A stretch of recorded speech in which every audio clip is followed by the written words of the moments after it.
My dear friends, what I'm about to share with you will challenge everything you believe about chance, luck, and the nature of reality itself. In the span of just 2 weeks, I won the lottery not once, not twice, but 3 times. First $1,500, then $2 million, and finally $135 million. Before you dismiss this as impossible coincidence, let me tell you something that will shake you to your core. There was no luck involved. What happened was the inevitable result of a law as reliable as gravity itself. Let me paint the scene for you. It began with what seemed like a small win, just $1,500.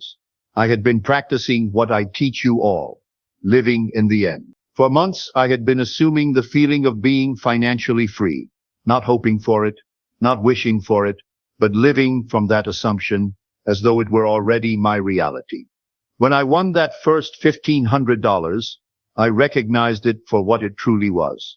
Not a lucky break, but the first physical manifestation of an assumption I had been holding faithfully in consciousness. I wasn't purchasing lottery tickets with desperate hope. I was simply collecting what was already mine. You see, in consciousness, I had already won. The physical world was merely catching up to reflect my inner state. But here's where it gets interesting. And this is something most people will never understand about manifestation. 7 days later, I won $2 million. The progression wasn't random. It was the law demonstrating itself in escalating fashion. But the universe wasn't finished showing me the power of unwavering assumption. Exactly 1 week after the $2 million win, 14 days from that first $1,500, I won again, $135 million this time. 3 wins in 2 weeks. The mathematical probability, astronomically impossible. But I'm here to tell you that probability has nothing to do with it. The secret I'm about to reveal has been hidden in plain sight for centuries. And once you grasp it, you'll never look at your circumstances the same way again. Your words are creative commands. Every word you speak is a command to your subconscious mind. Not a request, a command. Your subconscious doesn't argue. It doesn't question whether you deserve what you're commanding. It simply accepts and begins to rearrange your world to match your words.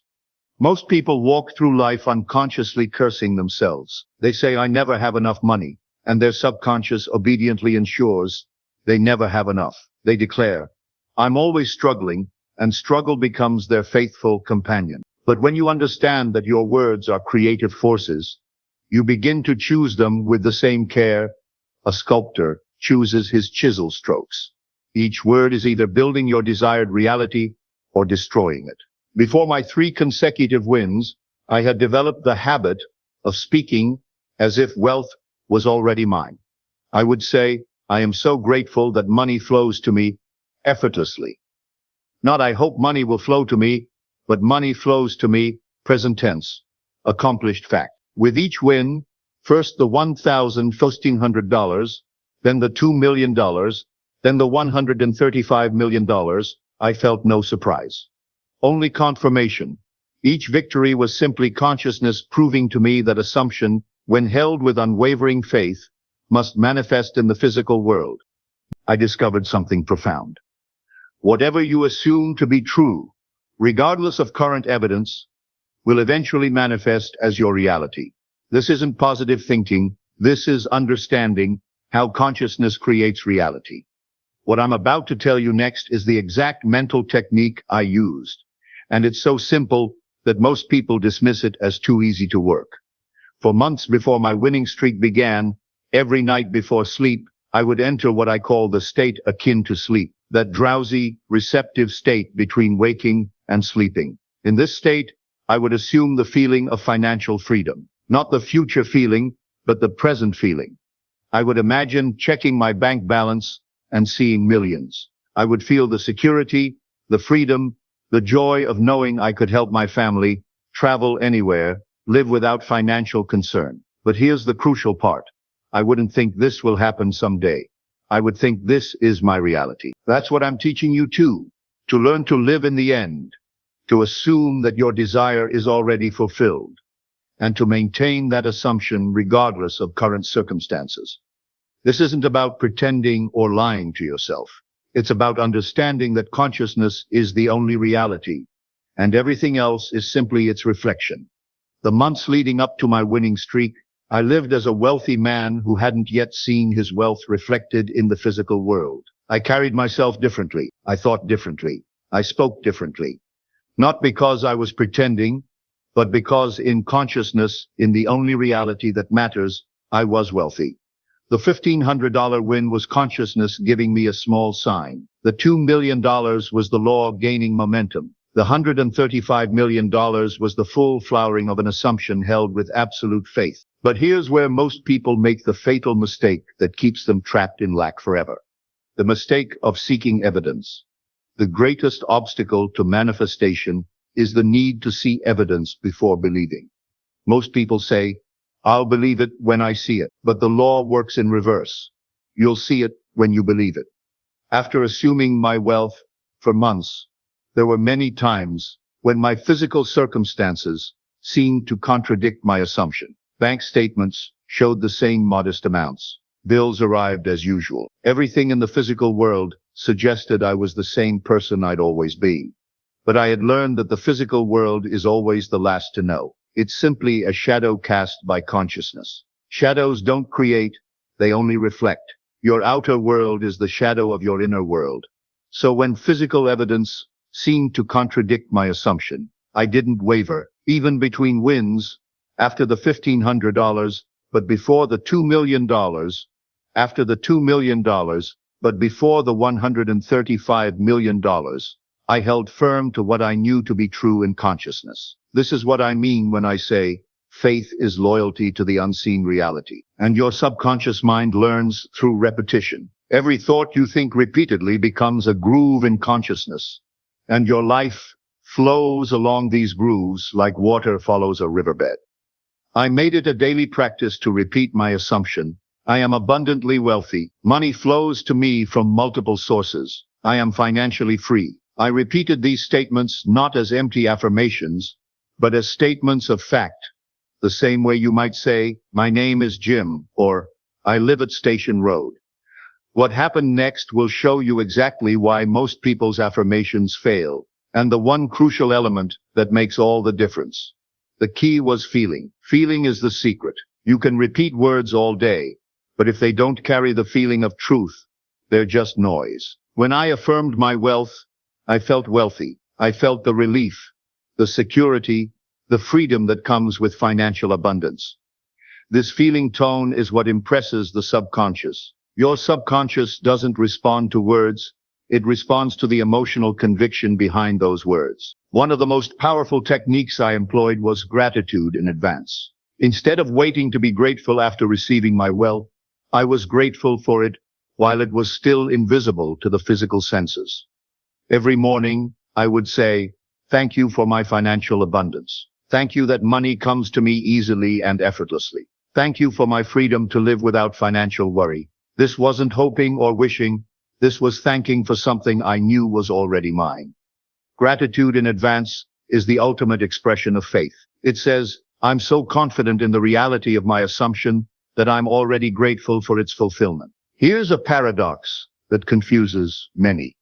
The more desperately you want something, the longer it takes to manifest. Why? Because desperation implies lack, and the law can only give you more of what you predominantly feel. After setting my assumption in motion, I practiced what I call the Sabbath.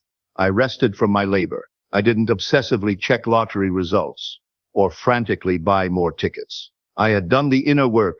Now I trusted the law to do the outer work. The morning of my first win, something extraordinary happened that revealed the true nature of how manifestation works. I went about my normal routine with complete calm. There was no anxiety, no desperate hoping, no need to make anything happen. I moved through the day, knowing that everything was unfolding perfectly according to the assumption I had been faithfully maintaining. When the first $1,500 came, I felt a quiet, of course. It wasn't shock or disbelief, but recognition, like remembering something I had temporarily forgotten rather than discovering something new. The $2 million that followed a week later carried the same feeling, but amplified. I was watching consciousness demonstrate its creative power in escalating fashion. And when the final win came, $135 million, I understood that consciousness had been proving the law to me step by step. 3 wins in 14 days isn't luck, it's law. It's the physical world conforming to an assumption that had been held with unwavering faith, building momentum with each manifestation. My dear friends, I share this story not to boast, but to prove to you that the law is real, reliable, and available to everyone. You don't need to win the lottery 3 times to prove it to yourself.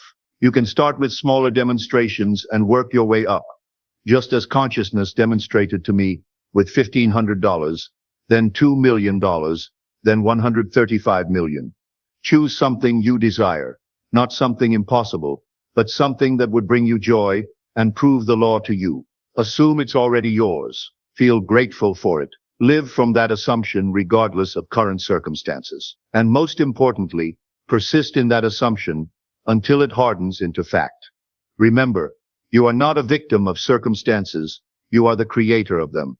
The same power that allowed me to win over $137 million in just 2 weeks lives within you. It's not a special gift reserved for a chosen few. It's the fundamental nature of consciousness itself. You are consciousness. You are the operant power in your world. Everything you see around you, every building, every invention, every work of art, began as an assumption in someone's mind. They assumed it was possible, held that assumption with feeling, and watched it manifest in the physical world. Your assumptions of today are your world of tomorrow. Choose them wisely, assume the best, live in the end, and watch as your world transforms to match the magnificence of your imagination. The law knows no favorites. The law of assumption doesn't care about your background, your education, your current circumstances, or your past failures. It only responds to your current assumptions about yourself and your world. I've seen people transform their entire lives by simply changing what they assume to be true about themselves. Health conditions disappear when people assume perfect health. Relationships heal when people assume love and harmony. Businesses flourish when owners assume success and abundance. The law is impersonal and impartial. It works for everyone who works with it. Your only requirement is faith, not faith in some external power, but faith in the creative power of your own consciousness. Today, right now, you can begin to assume yourself to be the person you wish to be. You can assume your desires are already fulfilled. You can thank God for what is yours in consciousness, even before it appears in the world of shadows. Just as I held my assumption faithfully through 3 escalating wins over 14 days. This is not a theory to be debated. It is a law to be demonstrated. Go now and prove it to yourself. Assume the feeling of your wish fulfilled. Persist in that assumption, and watch as your world rearranges itself to confirm what you have dared to assume. Your greatest days are not behind you. They are ahead of you, waiting for you to claim them through the power of assumption. The same consciousness that brought me more than $100 million in 2 weeks is the consciousness you possess right now. Use it wisely. Use it boldly. Use it with unwavering faith. Thank you, and may your assumptions manifest with speed and grace.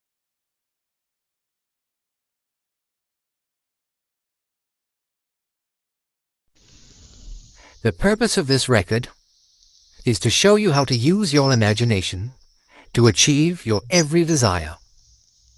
Most men are totally unaware of the creative power of imagination, and invariably bow before the dictates of facts and accept life on the basis of the world without. But when you discover this creative power within yourself, you will boldly assert the supremacy of imagination and put all things in subjection to it.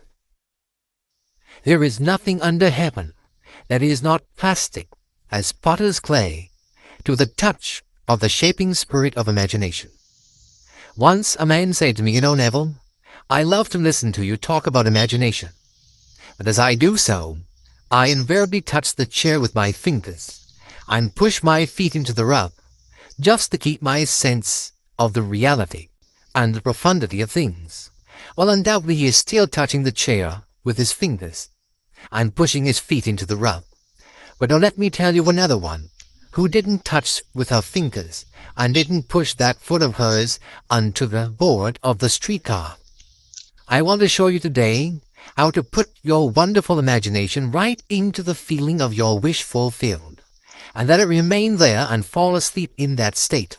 And I promise you, from my own experience, you will realize the state in which you sleep if you could actually feel yourself right into the situation of your fulfilled desire and continue therein until you fall asleep.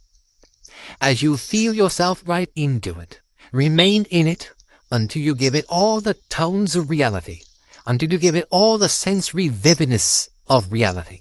As you do it, in that state, quietly falling to sleep, and in a way you will never know, you could never consciously devise the means that would be employed, you will find yourself moving across a series of events, leading you towards the objective realization of this state. Now here is a practical technique. The first thing you do, you must know exactly what you want in this world. When you know exactly what you want, make as lifelike a representation as possible of what you would see, and what you would touch, and what you would do, and physically moving in such a state. For example, suppose I wanted a home, but I had no money, but I still know what I want. Without taking anything into consideration, I would make as lifelike a representation of the home that I would like, with all the things in it that I would want. And then, this night, as I would go to bed, I would in a drowsy, sleepy state, the state that borders upon sleep. I would imagine that I am actually in such a house, that were I to step off the bed, I would step upon the floor of that house. Were I to leave this room, I would enter the room that is adjacent to my imagined room in that house. And while I am touching the furniture and feeling it to be solidly real, and while I am moving from one room to the other in my imaginary house, I would go sound asleep in that state.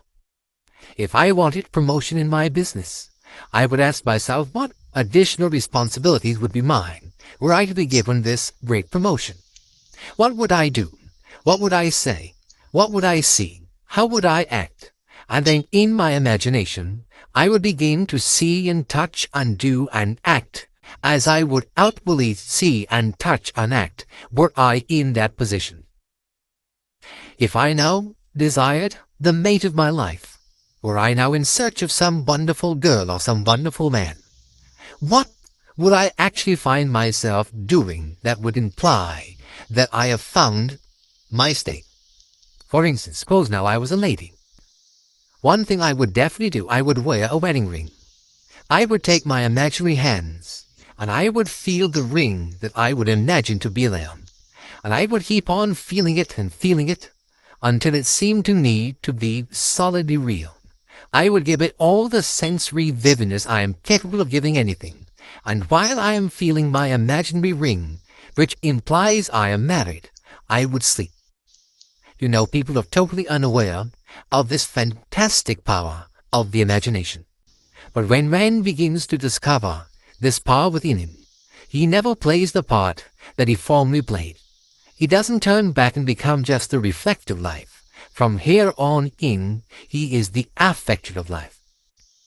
Most of us are afraid to imagine ourselves as important and noble individuals, secure in our contribution to the world, just because at the very moment that we start our assumption, reason and our senses deny the truth of our assumption.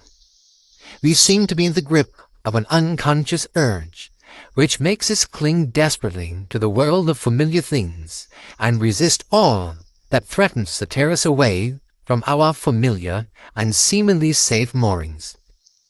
But I appeal to you to try it.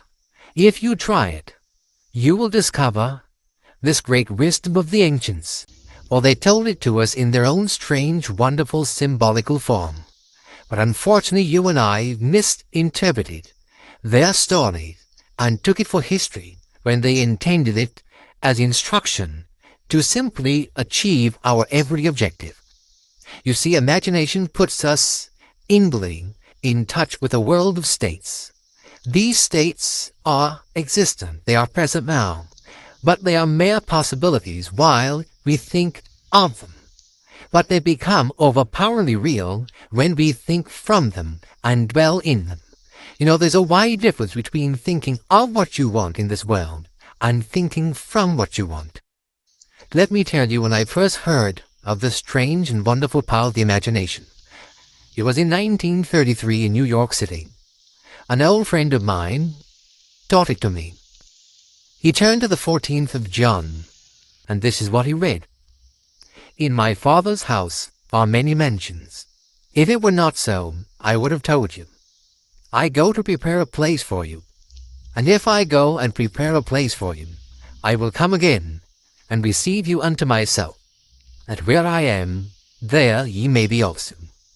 He explained to me that this central character of the Gospels was human imagination. That mansion was not a place in some heavenly house, but simply my desire. If I would make a living representation of the state desired, and then enter that state and abide in that state, I would realize it. At the time, I wanted to make a trip to the island of Barbados in the West Indies, but I had no money. He explained to me that if I would that night, as I slept in New York City, assume that I was sleeping in my earthly father's house in Barbados, and go some to sleep in that state, that I would realize my trip. Well, I took him at his word and tried it. For 1 month, night after night, as I fell asleep, I assumed I was sleeping in my father's home in Barbados. At the end of my month, an invitation from my family came, inviting me to spend the winter in Barbados. I sailed for Barbados the early part of December of that year. From then on, I knew I had found this Savior in myself. The old man told me that it would never fail. Even after it happened, I could hardly believe that it would not have happened anyway. That's how strange this whole thing is. On reflection, it happens so naturally. You begin to feel or to tell yourself, well, it would have happened anyway, and you quickly recover from this wonderful experience of yours. It never failed me if I would give the imagined mood, sensory vividness. I could tell you unnumbered case histories to show you how it works, but in essence it's simple. You simply know what you want. When you know what you want, you are thinking of it. That is not enough. You must now begin to think from it. Well, how could I think from it? I am sitting here, and I desire to be elsewhere. How could I, while sitting here physically, put myself in imagination at a point in space removed from this room and make that real to me? Quite easily. My imagination puts me in touch inwardly with that state. I imagine that I am actually where I desire to be. Now, can I tell that I am there? There is only one way to prove that I am there. For what a man sees when he describes his world is as he describes it relative to himself. So what the world looks like depends entirely upon where I stand when I make my observation. So if, as I describe my world, it is related to that point in space, I imagine that I am occupying, that I must be there. I am not there physically, no, but I am there in my imagination, and my imagination is my real self. And where I go in imagination and make it real, there I shall go in the flesh also. When in that state I fall asleep, it is done. I have never seen it fail. So this is the simple technique on how to use your imagination to realize your every objective. Here is a very healthy and productive exercise for the imagination. Something that you should do daily. Daily relive the day as you wish you had lived it, revising the scenes to make them conform to your ideals. For instance, suppose today's mail brought disappointing news. Revise the letter. Mentally rewrite it and make it conform to the news you wish you had received. Or suppose you didn't get the letter you wish you had received. Write yourself the letter and imagine that you received such a letter. This auto-revision can be used in any department of your life. Take the matter of health. Suppose you were ill. Bring before your mind's eye the image of a friend. Put upon that face an expression which implies that he or she sees in you that which you want the whole world to see. Just imagine he is saying to you that he has never seen you look better, and you reply, I have never felt better. Suppose your foot was injured. Then do this. Construct mentally a drama which implies that you are walking, that you're doing all the things that you would do if the foot was normal, and do it over and over and over until it takes on the tones of reality. Whenever you do in your imagination that which you would like to do in the outer world, that you will do in the outer world. The one requisite is to arouse your attention in a way and to such intensity that you become wholly absorbed in the revised action. You will experience an expansion and refinement of the senses by this imaginative exercise, and eventually achieve vision in the inner world. The abundant life promised us is ours to enjoy now, but not until we have the sense of the Creator as our imagination can we experience it. Persistent imagination, centered in the feeling of the wish fulfilled, is the secret of all successful operations. This alone is the means of fulfilling the intention.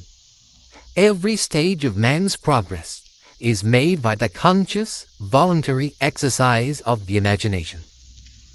Then you will understand why all poets have stressed the importance of controlled, vivid imagination. Listen to this one by the great William Blake. In your own bosom you bear your heaven and earth, and all you behold, though it appears without, it is within, in your imagination, of which this world of mortality is but a shadow. Try it, and you too will prove that your imagination is the Creator. Welcome, my friends.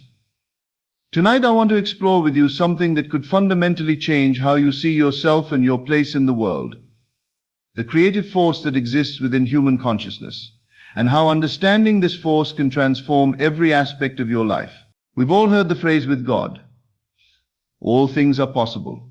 But I want to suggest something that might challenge your thinking.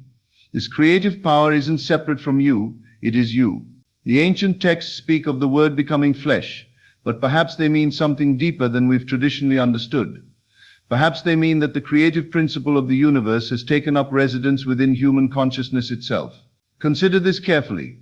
If there is truly only one creative power in existence, and if that power operates through consciousness, then your consciousness must be an expression of that same divine creativity. We are not separate beings hoping for divine intervention.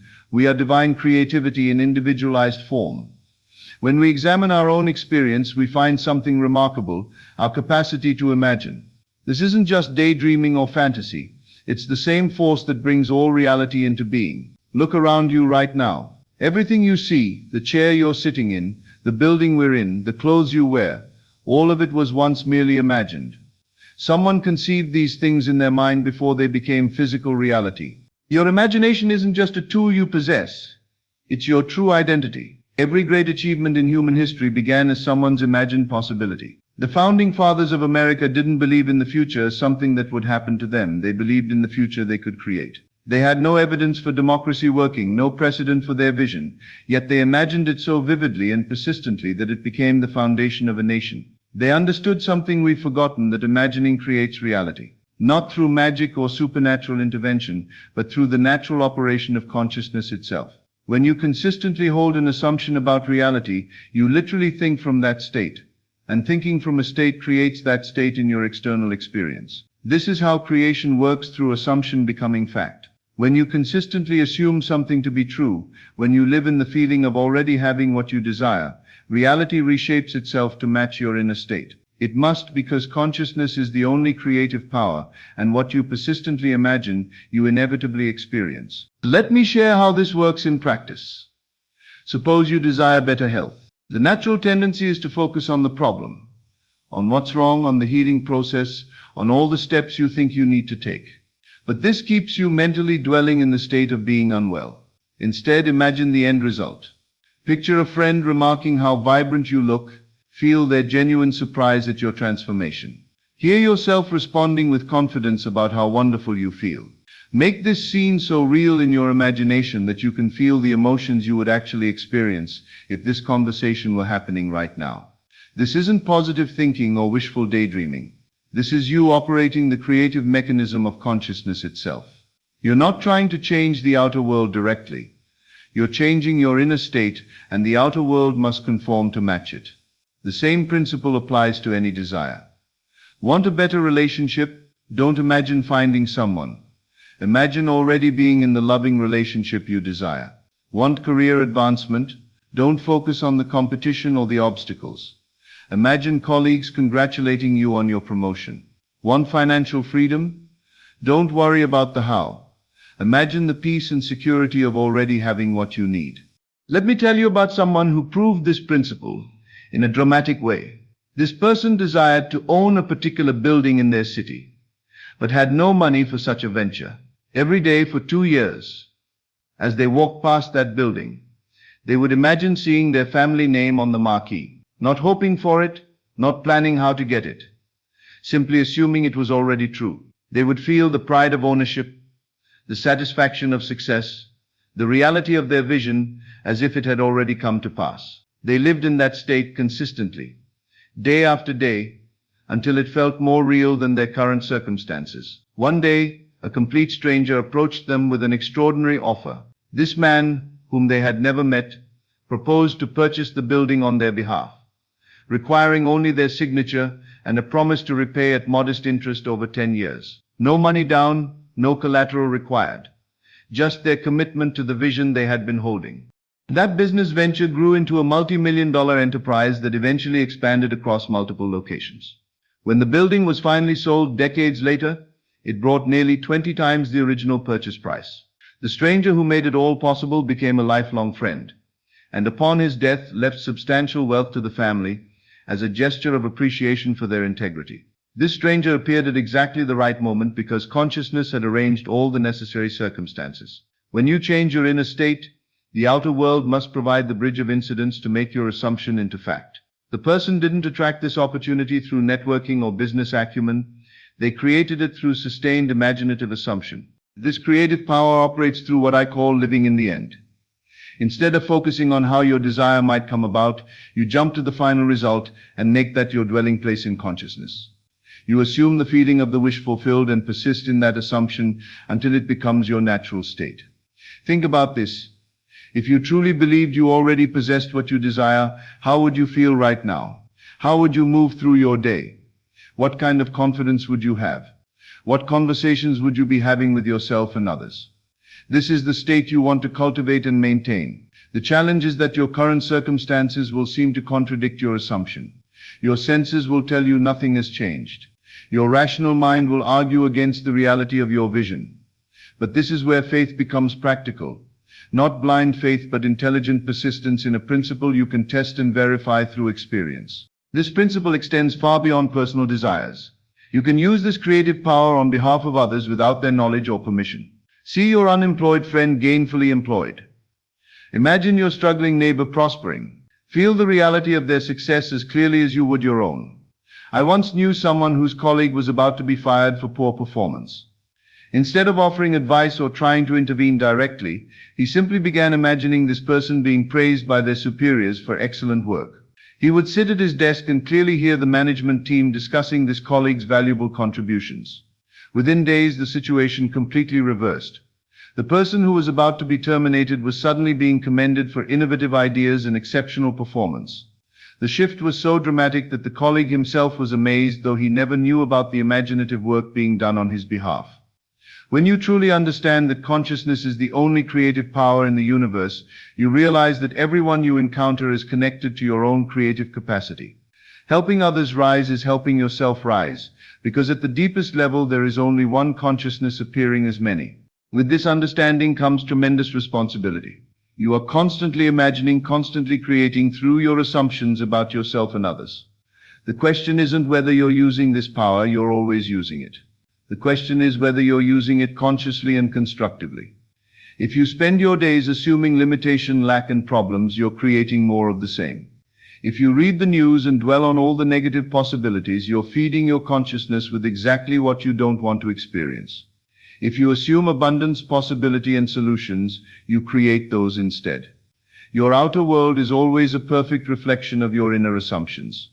Most people create unconsciously, reacting to circumstances rather than creating them. They imagine what they fear more vividly than what they desire. They assume their limitations are permanent and their problems are insurmountable. Then they wonder why their circumstances never improve.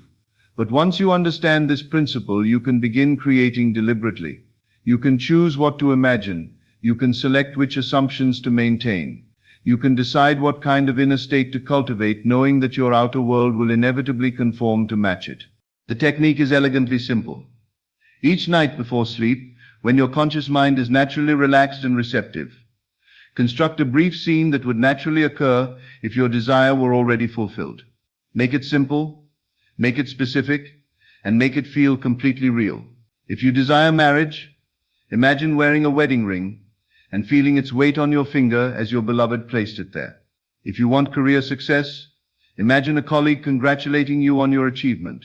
If you seek healing, imagine your doctor expressing amazement at your recovery. The key is to feel the reality of the scene, not just visualize it. Feel the emotions you would genuinely experience. Engage all your senses. Make it so vivid that for those moments, it feels more real than your current circumstances. Then sleep in that state. Let that feeling be the last thing in your consciousness as you drift off. Your subconscious mind will work throughout the night to arrange the circumstances necessary to make your assumption into fact. People often say, I tried imagining and nothing happened. But when I investigate, I find they imagined once or twice and then returned to their old patterns of thought. They imagined what they wanted while continuing to assume what they didn't want. Consistency is crucial. You must persist in your new assumption until it becomes natural to you. This might take days, weeks, or even months, depending on how deeply rooted your old beliefs are. But if you remain faithful to your vision, it must manifest, because consciousness is the only creative power. Another common mistake is trying to figure out how the desire will be fulfilled. Your job isn't to create the path. Your job is to maintain the state. Consciousness will provide the bridge of incidents, the series of events that will lead to the manifestation of your assumption. Your task is simply to remain faithful to the end result. As you practice this principle, you'll begin to understand something profound about the nature of reality itself. What we call the physical world is actually consciousness made visible. Every person, every object, every circumstance is consciousness in expression. This means that when you change your state of consciousness, you're not trying to manipulate an external world, you're literally changing the fundamental substance of which your experience is made. Reality isn't fixed and independent of you, it's fluid and responsive to your imaginative assumptions. This is why the ancient teachings speak of God becoming human, not as a historical event but as an ongoing truth about the nature of consciousness itself. The creative power of the universe operates through human imagination, and when you consciously align with this power, you become a co-creator of reality. Don't think of yourself as a limited being, hoping for divine favor. Recognize yourself as divine consciousness, individualized. You don't need to earn the right to create your experience. It's your natural birthright. You don't need permission from others to assume the state you desire. You need only your own decision. This isn't arrogance or delusion. It's recognition of what you truly are. Every person carries this same creative power, though most remain unconscious of it. When you awaken to your true nature and begin operating consciously as a creator, you're not claiming superiority over others. You're simply remembering what everyone is capable of when they understand their true identity. Tonight, I challenge you to test this principle. Decide what you truly want to experience in your life. Create a simple scene that implies its fulfillment. Feel the reality of that scene with all the sensory vividness you can muster. Then persist in that assumption, regardless of what your current circumstances seem to suggest. Don't be discouraged if change doesn't happen immediately. The greater the change you're assuming, the more time it may take for reality to reorganize itself around your new state. But if you remain faithful to your vision, if you truly live in the end, your assumption will harden into fact. Remember, you are not a victim of fate or circumstance. You are the operant power of consciousness itself. Use this power wisely. Use it lovingly and discover for yourself the truth that has been hidden in plain sight. Within you lies the creative force that spoke the universe into existence. The invitation stands before you. Will you continue creating unconsciously through worry and limitation, or will you begin creating consciously through imagination and assumption? The choice, as always, is yours to make. Thank you for your attention tonight. Go forth and create consciously. Thanks for watching Best of Lectures. Hope this gave you something to think about. If you enjoyed it, hit subscribe for more lectures on consciousness, potential, and life's deeper questions. Drop a comment and let me know what you think. I love hearing from you. Please subscribe for more transformative content, and I'll see you in the next video. Imagine possessing a superpower so potent it could create life, fuel your dreams, and unlock the secrets of the universe. Now imagine flushing it down the toilet daily. Sounds dumb, right? Well, that's exactly what you're doing every time you masturbate. Take a deep breath. Feel that energy coursing through you? That's your life force, your power, and you're squandering it.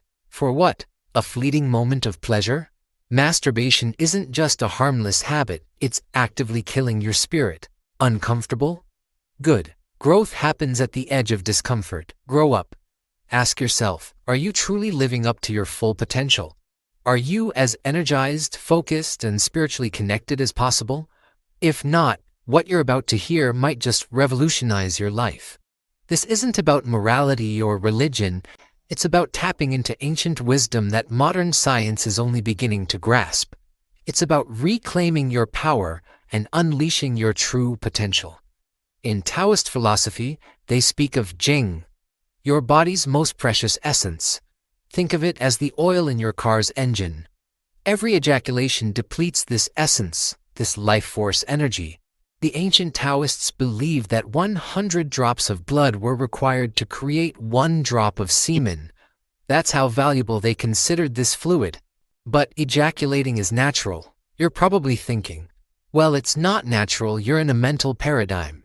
You've been caught in a construct, conditioned to believe that it's natural to self-pleasure and to ejaculation, and even if it was natural, we all know the consequences of overindulgence.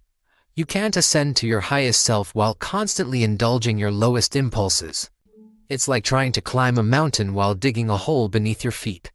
Let me get specific about what you're losing with each ejaculation. Semen is a complex fluid containing over 200 separate proteins, as well as vitamins B12, C and E, zinc, calcium, citric acid, fructose, and other nutrients. You're literally expelling life-giving substances from your body that are meant to be used to create a human baby. This is not rhetoric, this is a fact. But it's not just about the physical components, it's about the energy, the potential, the very essence of creation that you're carelessly tossing away. Every time you masturbate, you're choosing momentary pleasure over long-term power and vitality. Think about the most successful, charismatic people you know. Have you ever noticed an aura of magnetism around them? That's the power of retained sexual energy. When you stop wasting this energy, you start radiating a charisma that attracts success, opportunities, and deep connections. For the skeptics, I'll explain the science. 1. Frequent masturbation desensitizes dopamine receptors, numbing you to life's joys. This isn't just about sex, it affects your ability to feel pleasure and motivation in all areas of life. You're essentially giving yourself a form of anhedonia, the inability to feel pleasure. 2. Ejaculation lowers testosterone, crucial for energy, motivation, and cognitive function. Studies have shown that abstaining from ejaculation for 7 days can increase serum testosterone levels by 145.7%. Imagine what that could do for your energy levels, your mental clarity, and your drive to achieve your goals. 3. Porn-induced erectile dysfunction is a growing concern, rewiring brains to respond to pixels instead of people. This isn't just affecting your sex life, it's changing the way your brain processes reward and pleasure, potentially impacting your ability to form deep, meaningful relationships. 4. Research has shown that semen retention can increase androgen receptors in the brain. This means your body becomes more responsive to the testosterone you have, amplifying its positive effects. 5. Abstaining from ejaculation has been linked to increased spinal cord reflex excitability. In simpler terms, this means improved physical performance and faster reflexes. Now, let me tell you about injaculation, the practice of experiencing orgasm without ejaculation. Yes, orgasm is separate from ejaculation. This isn't just some new age concept. It's rooted in ancient Taoist sexual practices and is gaining recognition in modern sexology. Research and our own experience tells us that ejaculation will lead to increased energy levels. By retaining the nutrients and life force in semen, you're keeping that energy in your body. Improved prostate health. Contrary to popular belief, regular ejaculation isn't necessary for prostate health. Ejaculation allows for the benefits of orgasm without the loss of vital fluids. Remember, those fluids are needed to create life. Imagine all the vital life essence within what you habitually eject. Enhanced sexual stamina. As you master control over your ejaculatory reflex, you naturally last longer during sexual activities. More intense orgasms. Many practitioners report whole-body orgasms that far surpass the brief pleasure of ejaculatory orgasms. Spiritual awakening. As you learn to circulate sexual energy through your body, you may experience heightened states of consciousness and spiritual insights. Imagine channeling all that conserved energy into your goals, dreams, and spiritual growth. Don't forget what you're here to do. But it's not just about the benefits of retention, it's about what you're avoiding. Every time you ejaculate, you're depleting your body of zinc, selenium, and other crucial nutrients. You're flooding your system with prolactin, which suppresses dopamine. You're triggering a refractory period where your body and mind are less capable and less energized. Now let's talk about the spiritual essence behind this. In tantric traditions, sexual energy is the key to higher consciousness, the fuel for kundalini awakening. But instead of raising this energy to enlighten your mind, you're spilling it out, dimming your light. The Vigyan Bhairav Tantra, an ancient text of 112 meditation techniques, includes several practices focused on using sexual energy for spiritual awakening. One such technique instructs, at the start of sexual union, keep attentive on the fire in the beginning, and so continuing, avoid the embers in the end. This is about maintaining awareness and circulating energy rather than losing it through ejaculation. Do you often feel lost, struggling to find purpose or deep connections?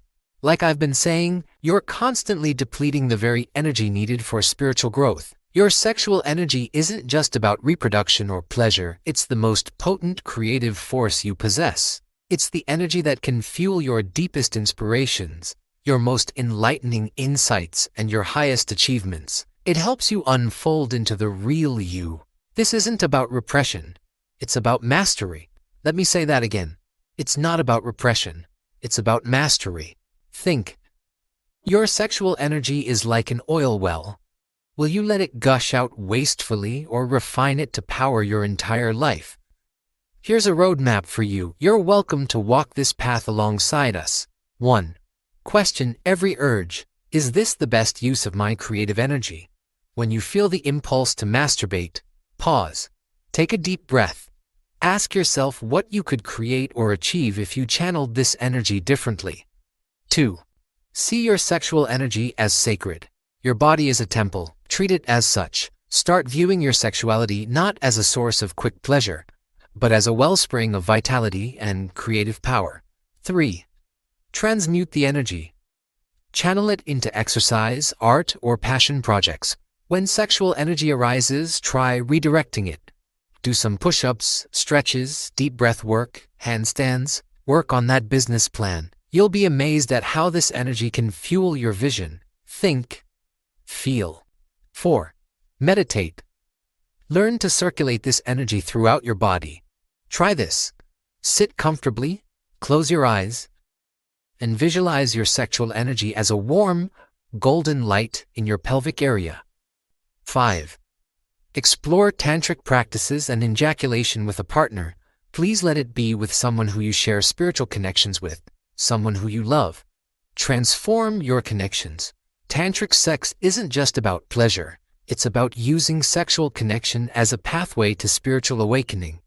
Start by practicing extended foreplay, synchronized breathing with your partner, and maintaining eye contact during intimacy.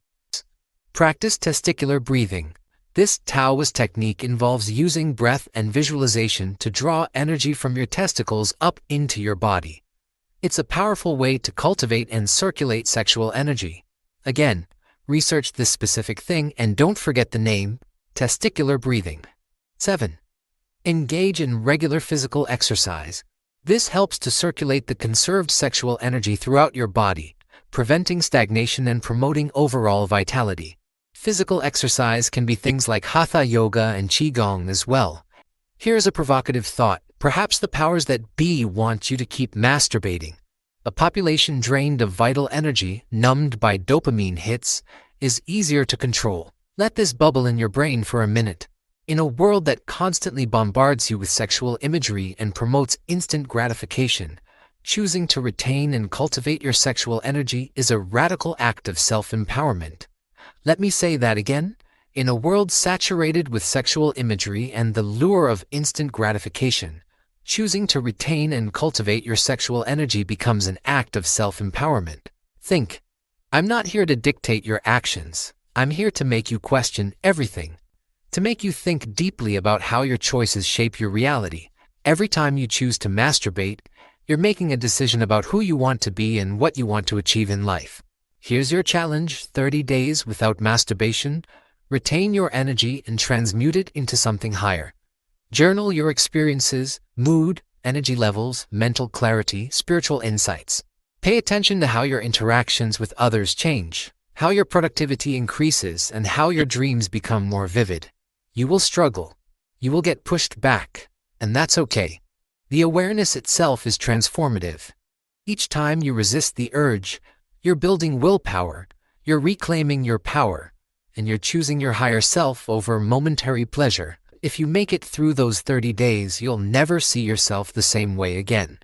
You'll tap into a wellspring of power you never knew existed. You will experience increased confidence and charisma, enhanced mental clarity and focus, more vivid dreams and intuitive insights, greater physical vitality and faster recovery from exercise, a magnetic attraction that draws people and opportunities to you, deeper, more fulfilling connections with partners, a sense of purpose and spiritual connection.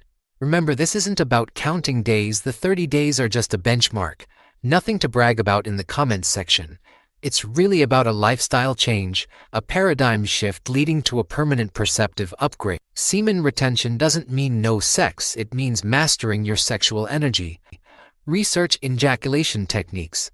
Learn more about Taoist and Tantric practices. This is a journey of self-discovery and empowerment. You are not your body. You're not your urges. You are a spiritual being with infinite potential. It's time to stop leaking your power and start embodying it. It's time to reclaim the energy that's rightfully yours and use it to fuel your evolution. Are you ready to reclaim your energy? To stop killing your spirit and start fueling your ascension? To step into your full power as a man? The choice is yours. But remember, every decision either feeds your spirit or starves it. Every time you choose to retain your semen, you're choosing empowerment over weakness, creation over waste, ascension over stagnation. The power is in your hands, literally. What are you going to do with it? Comment below if you know you've been depleting these vitamins and nutrients.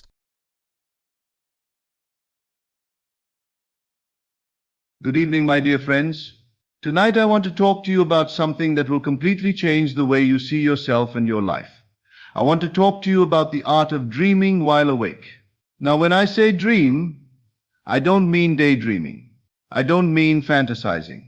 I don't mean letting your mind wander aimlessly while you wait for life to happen to you. No, I mean something far more powerful, far more deliberate, far more creative than that. I mean the conscious use of your imagination to experience right now in this moment what you desire to experience in your world. You see, most people think there's a difference between their sleeping dreams and their waking life. They think the dream is unreal and the waking world is real. But I'm telling you tonight, there is no difference. None whatsoever. When you sleep at night and dream, where does that dream take place? In your mind, in your consciousness, in your imagination. And when you wake up in the morning and experience this world, where does this experience take place? In the same place, in your mind, in your consciousness, in your imagination. The only difference between your sleeping dream and your waking dream is that in your sleeping dream, you know you're dreaming at least once you wake up. But in your waking dream, you've forgotten that you're dreaming. You think this world is happening to you, that it's separate from you, that it's more real than your imagination. But it's not. This waking world is just as much a dream as the one you had last night. The only difference is that this is a shared dream, a collective dream, and you've been dreaming it for so long that you've convinced yourself it's solid, permanent, unchangeable. But I'm here to tell you, you can dream a new dream right now, while awake. And that new dream, if you persist in it, will become your waking reality. This is not theory, this is not philosophy. This is the mechanics of creation. You are dreaming your life into being every single moment. The question is, are you dreaming consciously or unconsciously? Are you dreaming deliberately or by default? Most people dream by default. They wake up in the morning, look at their circumstances, and their imagination simply replays yesterday. They imagine more of what they already have. They expect more of what they've already experienced. And so their waking dream continues in the same pattern, the same groove, the same limitations. But you don't have to do that. You can dream a different dream. You can use your imagination right now while fully awake to experience something entirely new. Let me tell you what I mean. When you go to sleep at night and you dream, you don't question the reality of that dream while you're in it, do you? If you dream you're walking on a beach, you feel the sand beneath your feet. If you dream you're talking to a friend, you hear their voice. If you dream you're afraid, your heart races. The dream feels completely real while you're experiencing it. And that's because in that moment it is real. It's real in consciousness, and consciousness is the only reality there is. Now what if you could do that while awake? What if you could close your eyes right now, while sitting in your chair, and imagine yourself into a completely different state? What if you could feel yourself in the wish fulfilled, so vividly, so naturally that it becomes real to you in consciousness? That's what I mean by dreaming while awake. It's the deliberate use of your imagination to enter into the feeling of your desire being already fulfilled. Not thinking about it, not wishing for it, but actually experiencing it in imagination as though it were happening now. I remember a time when I was struggling. I had a vision of where I wanted to be, who I wanted to become, but my circumstances seemed to contradict that vision at every turn. I could have looked at my circumstances and said, this is reality. I must accept this. I must be realistic. But instead I chose to dream while awake. Every day I would sit quietly and imagine myself living the life I desired. I didn't imagine it as something in the future. I imagined it now. I felt myself already there. I heard the congratulations of friends. I felt the satisfaction of achievement. I experienced in my imagination the reality I desired. And I persisted in that dream, day after day, night after night. And slowly, sometimes it seemed too slowly, the outer world began to conform to my inner dream. Opportunities appeared. Circumstances shifted. People came into my life. And before long I was living the very reality I had been dreaming while awake. Was it magic? Was it coincidence? No, it was law. It was the law of consciousness. The law that says whatever you are conscious of, whatever you experience in imagination, must eventually manifest in your world. You see, your imagination is not separate from reality. Your imagination is the creative force that shapes reality. When you imagine something vividly, when you feel it real, you are not pretending. You are actually creating. You are impressing upon consciousness the pattern that must later appear in your world. Most people use their imagination unconsciously. They imagine the worst. They replay their fears. They rehearse their problems. And then they wonder why their life is filled with more of what they don't want. But you can change that. You can take control of your imagination. You can decide what you will dream while awake. There was a woman I knew who was desperate to change her living situation. She was in a small, cramped apartment that she hated. Every day she would complain about it. She would look around at those walls and feel trapped. She would imagine herself stuck there forever. And I said to her, "Stop dreaming that dream. Dream a different dream. Right now, while you're awake, close your eyes and imagine yourself in the home you desire. Walk through the rooms. Feel the space. Look out the windows. Make it so real in your imagination that you can't tell the difference between that and this." She was skeptical. She said, "But that's just pretending. That's not real." And I said, "What do you think this is?" I gestured to the apartment around us. "This is also imagination. This is also a dream. The only difference is that you've been dreaming this dream for so long that you've accepted it as fixed. But if you will dream a new dream and persist in it, this too will fade and the new will appear." She decided to try it. Every night before sleep, and often during the day, she would close her eyes and dream while awake. She would imagine herself in a beautiful, spacious home. She would feel the joy of it. She would experience the relief of having what she desired. And within a few months, I kid you not, an opportunity came that she never could have predicted. A relative offered her a place. The rent was affordable. It was everything she had imagined. Some would call it luck, but I call it the natural result of dreaming while awake. Now, let me be very clear about what I mean by this. When I say dream while awake, I don't mean to escape from your life. I don't mean to live in fantasy while ignoring your responsibilities. I mean to use your imagination as the creative tool it was designed to be. Your imagination is not for entertainment. It's not for passing the time. It's for creation. It's for molding and shaping the reality you wish to experience. Every great thing that has ever been accomplished in this world began as someone's waking dream. The inventor dreams of his invention before it exists.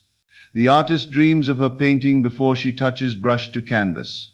The musician dreams of the symphony before a single note is played. They all dream while awake. They see in their imagination what does not yet exist in the outer world. And then through the mysterious law of consciousness, that inner dream becomes outer reality. You have the same power. You are using it right now, whether you know it or not. The question is, what are you dreaming? What are you imagining? What are you feeling real in consciousness? Because I promise you, whatever you are dreaming while awake, that is what will appear in your world. If you dream poverty, you will see poverty. If you dream illness, you will experience illness. If you dream loneliness, you will be lonely. Not because the world is doing this to you, but because you are dreaming it into being. But if you will discipline your imagination, if you will take control of what you allow yourself to experience in consciousness, you can dream anything, absolutely anything. You want health? Dream it. Feel yourself healthy. Experience in imagination the vitality and energy of perfect health. Don't wait for the symptoms to disappear before you imagine health. Dream health now, while awake, and persist in that dream. You want love? Dream it. Imagine yourself loved. Feel the warmth of companionship. Experience the joy of mutual affection. Don't wait for the person to appear before you feel loved. Dream love now, and the person must come. You want success? Dream it. See yourself successful. Feel the satisfaction of achievement. Experience the respect and admiration you desire. Don't wait for the accomplishment before you feel successful. Dream success now, and the accomplishment must follow. This is the secret. This is what I've been trying to tell you in 100 different ways. You are the dreamer, dreaming this life into being, and you can change the dream anytime you choose. Simply by changing what you imagine, what you feel, what you experience in consciousness. But here's the key. You must dream while awake. Not just once. Not just when you feel like it. But persistently, faithfully. Until the dream becomes so real to you that you no longer distinguish between the inner dream and the outer reality. When you reach that point, when your waking dream feels just as real as your current circumstances, that's when the shift happens. That's when the outer world must conform. It has no choice. Consciousness is the only reality. and all things must bow to consciousness. I've seen this happen countless times. I've lived it myself. And I'm telling you, as someone who has tested this law over and over again, it works. It always works. If you will dream while awake and persist in that dream, it must become your reality. The mystics understood this. They spoke of waking sleep and sleeping wakefulness. They knew that most people are asleep while they think they're awake, and that the truly awakened person is the one who consciously dreams their world into being. Scripture tells us to be transformed by the renewing of your mind. How do you renew your mind? By dreaming a new dream, by imagining a new reality, by experiencing in consciousness something different than what your senses report. This is not denial. This is not avoidance. This is creation. This is the conscious use of the only creative power you have, your imagination. So tonight I want you to try something. Before you go to sleep, I want you to dream while awake. Close your eyes, relax your body, and imagine yourself living the life you desire. Don't imagine it in the future. Imagine it now. Make it vivid. Make it real. Engage all your senses. Where are you? Who is with you? What do you see around you? How do you feel? What are people saying to you? Let yourself experience it fully, as though it were happening in this very moment. And then carry that dream with you. Return to it throughout your day. Remind yourself of it. Let it become more real to you than your current circumstances. Because I promise you, if you will persist in this dream, if you will make it your dwelling place in consciousness, it must manifest. The outer world must conform to the inner dream. It cannot do otherwise. You are the dreamer. You've always been the dreamer.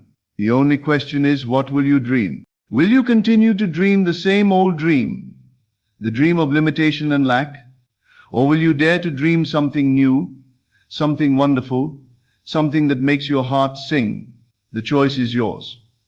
But I'm telling you, you are already dreaming. You're dreaming right now. This moment is your dream made visible.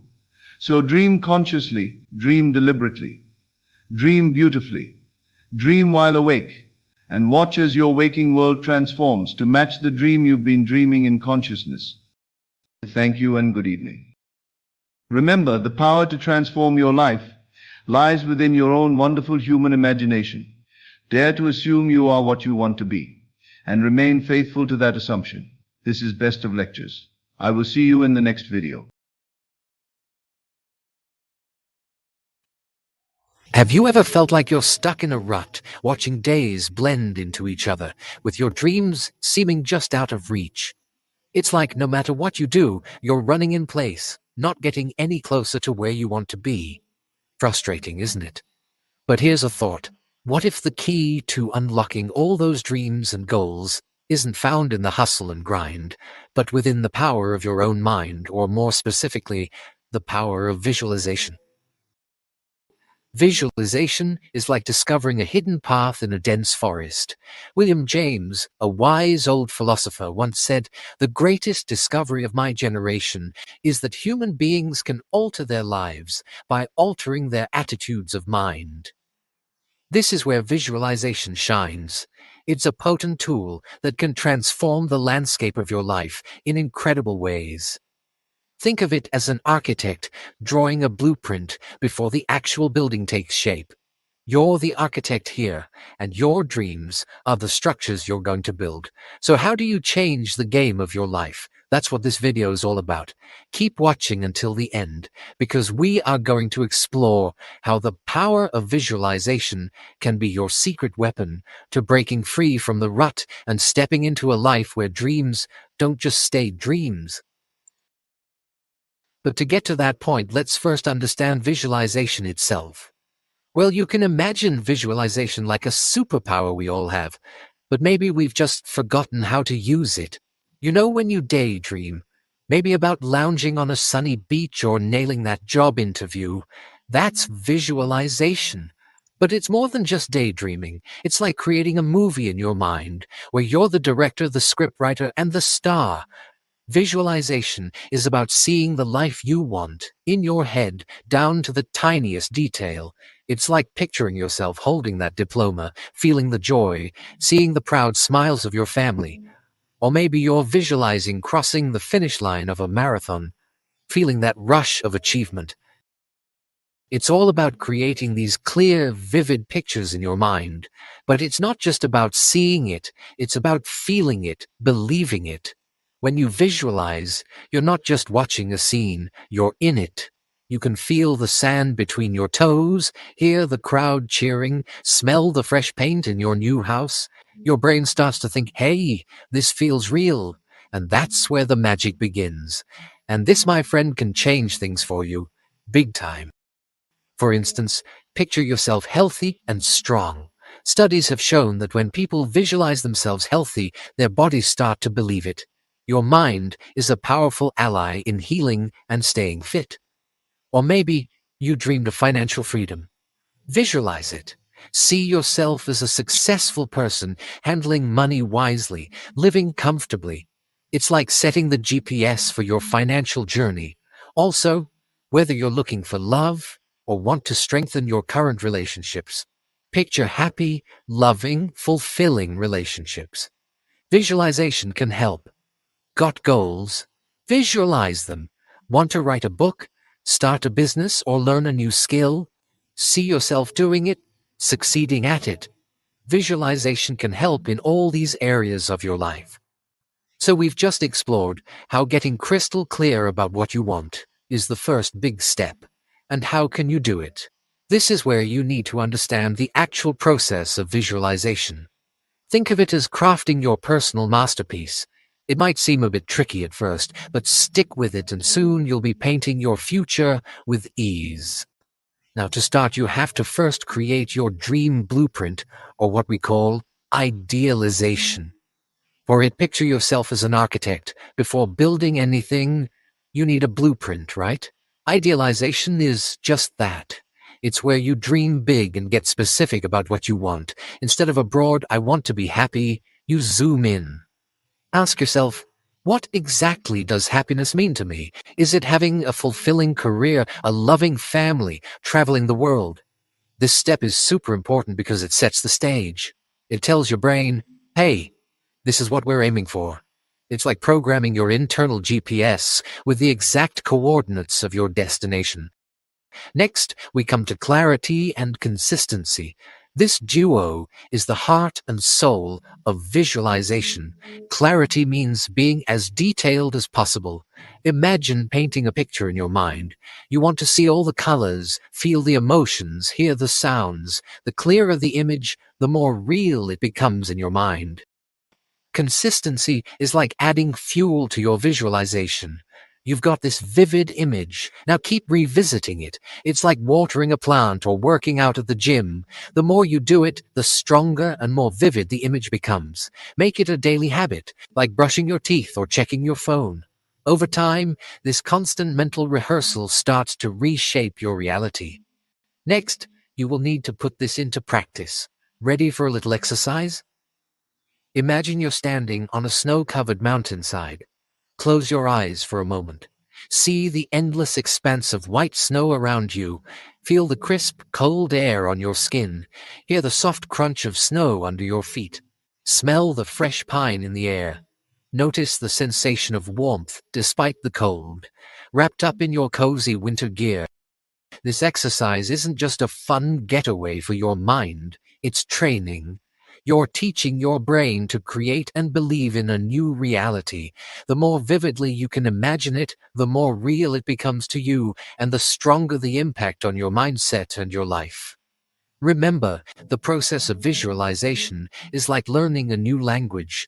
It takes practice, but once you get the hang of it, you'll be amazed at the conversations you can have with your future self. Keep at it, and soon, you'll be living out those dreams you've so vividly painted in your mind. When you visualize, you're not just daydreaming, you're actively sculpting your future. Think about it. If you spend your time imagining success, happiness, health, and love, your mind starts to move in that direction. You begin to think differently, see things differently. It's like you're planting seeds in a garden. The more you nurture these thoughts, the more they grow, and eventually, they start to blossom into reality. This transformation doesn't happen overnight, but it's a powerful shift. You start to see opportunities where you once saw obstacles. Challenges become stepping stones, not roadblocks. It's like wearing a new pair of glasses that makes everything clearer and more achievable. Now let's talk about the real powerhouse behind all this, your subconscious mind. This part of your brain is like the engine room of a ship. It keeps everything running, even though you might not be aware of it. Your subconscious mind is incredibly powerful in shaping your reality. It's like a faithful servant. It listens to what you feed it through your thoughts and then works tirelessly to make that your reality. When you visualize, you're giving instructions to your subconscious. You're saying, "This is what I want to achieve." And here's the amazing part. Your subconscious doesn't really know the difference between reality and imagination. When you visualize something vividly, your subconscious starts to act as if it's real. It begins to align your actions, your habits, and even attract circumstances that help make your visualization come true. And this is where the real change happens. As you continue visualizing, you're programming your subconscious to recognize and seize opportunities that align with your goals. Your subconscious mind starts navigating the best route to get you there, avoiding traffic jams and roadblocks along the way. This is where the true power of visualization lies. It's not just about seeing a pretty picture in your mind. It's about changing your inner programming, the very blueprint of your thoughts and beliefs. As you change these, you begin to change the world around you. Opportunities that were once invisible to you start to become visible. People who can help you reach your goals begin to appear in your life. It's almost like the universe rearranges itself to make your dreams come true. But again, you've got to trust the process. Just like a seed buried in soil, you might not see immediate results, but under the surface things are happening. Your consistent visualization is nurturing these seeds, and in time, they will break through the soil into the sunlight. Now that we've seen how visualization works its magic, let's talk about how you can apply it in real life. It's like having a Swiss Army knife in your mental toolkit, ready to help in various aspects of your life. First up, health. As we talked before, your mind can help heal your body. There's science behind it. For example, athletes use visualization to enhance their physical training. They picture themselves perfecting their routines, and this mental practice has been shown to improve their physical performance. But it's not just for athletes. Anyone can do it. Moving on to wealth and abundance, visualize yourself achieving your financial goals, whether it's earning a higher salary, saving a substantial amount, or even being debt-free. Imagine the feeling of financial freedom, the things you could do, and the peace of mind you'd have. When you regularly visualize financial success, your mind starts to identify opportunities to make these visions real. It could be noticing a new job opening, coming up with a business idea, or making smarter financial decisions. Your mind's focus becomes your reality's magnet. Lastly, let's talk about achieving personal and professional goals. Visualization is like creating a blueprint for your success. Whether it's acing a job interview, learning a new skill, or even improving relationships, visualizing the outcome sets the foundation. Imagine the situation in detail, the setting, the people involved, the conversations, and most importantly, the successful outcome. Feel the emotions associated with achieving your goal. This mental rehearsal primes you for the real thing, building your confidence and preparing you for success. As we wrap up our journey through the world of visualization, let's remember some key takeaways. Visualization isn't just for a select few. It's a power that each and every one of us possesses. It's like having a secret weapon that we all carry around in our minds. We all hold the power of visualization within you. It's as natural as breathing. You've been using it since you were a child, dreaming, hoping, imagining. The only difference now is that you're going to use it more consciously, more purposefully. It's like realizing you've had a powerful tool in your toolbox all along. It's your inherent ability to shape your future, to influence your reality, and to create a life that aligns with your deepest desires. So what are you waiting for? Start using this amazing tool. Set aside a few minutes each day to visualize your goals. Picture your ideal life in detail, the career you want, the relationships you cherish, the health and vitality you deserve. Let these images fill your mind and feel the emotions they bring, and don't just stop at visualization. Combine it with action. Visualization sets the stage, but your actions are what bring it all to life. It's a partnership between your inner visions and your outer efforts. Together, they form an unbeatable team that can take you to heights you've only dreamed of. To sum up the whole discussion, let's reflect on a powerful thought. Norman Vincent Peale once said, "Change your thoughts and you change your world." This simple yet profound statement captures the essence of visualization. Your thoughts have the power to reshape your world, to turn the invisible into the visible, and to bring your dreams into reality.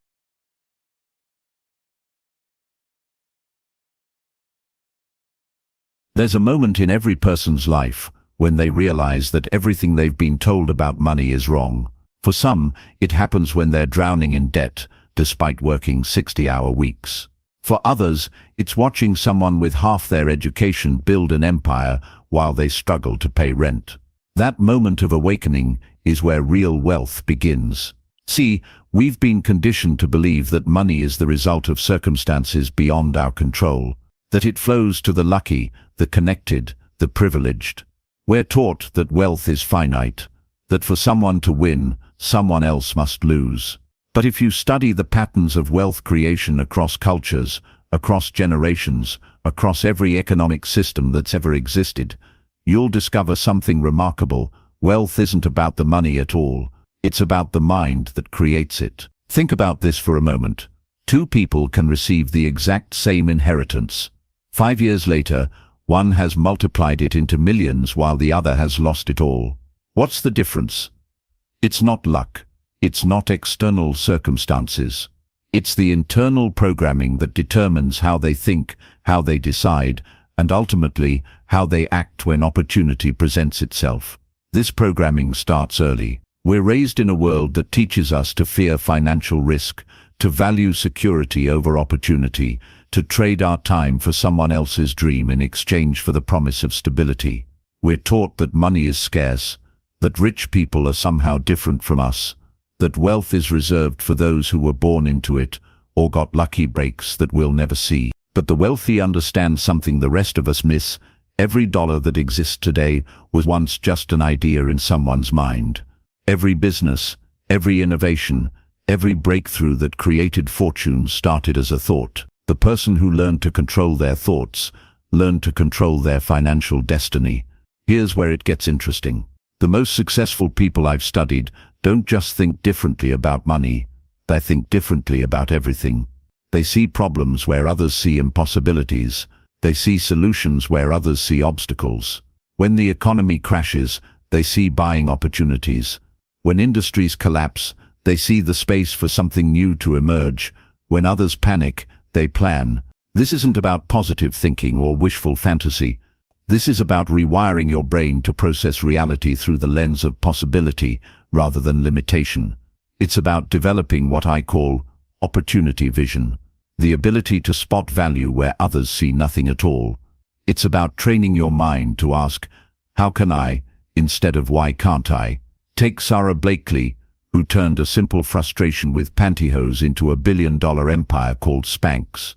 She had no business experience, no fashion background, no connections in the industry. What she had was a problem she wanted to solve, and the audacity to believe she could solve it.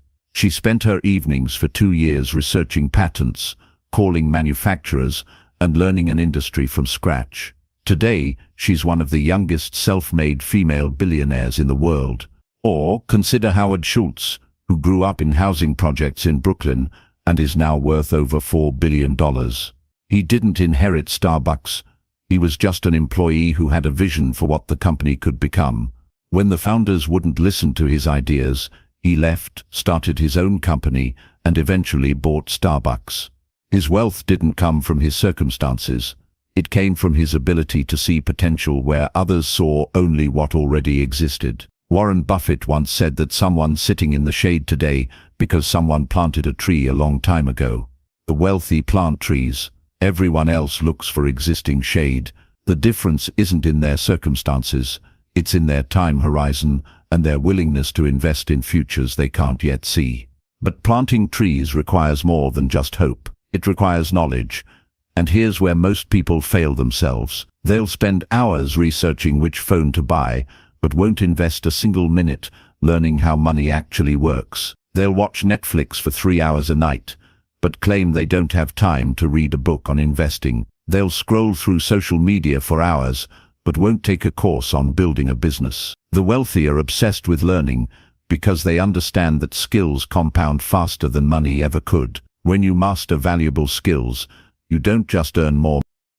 You become more valuable to the marketplace. You become someone who solves problems that matter, who creates value that others are willing to pay for. And that's the secret hiding in plain sight. Money is simply gratitude expressed in numerical form.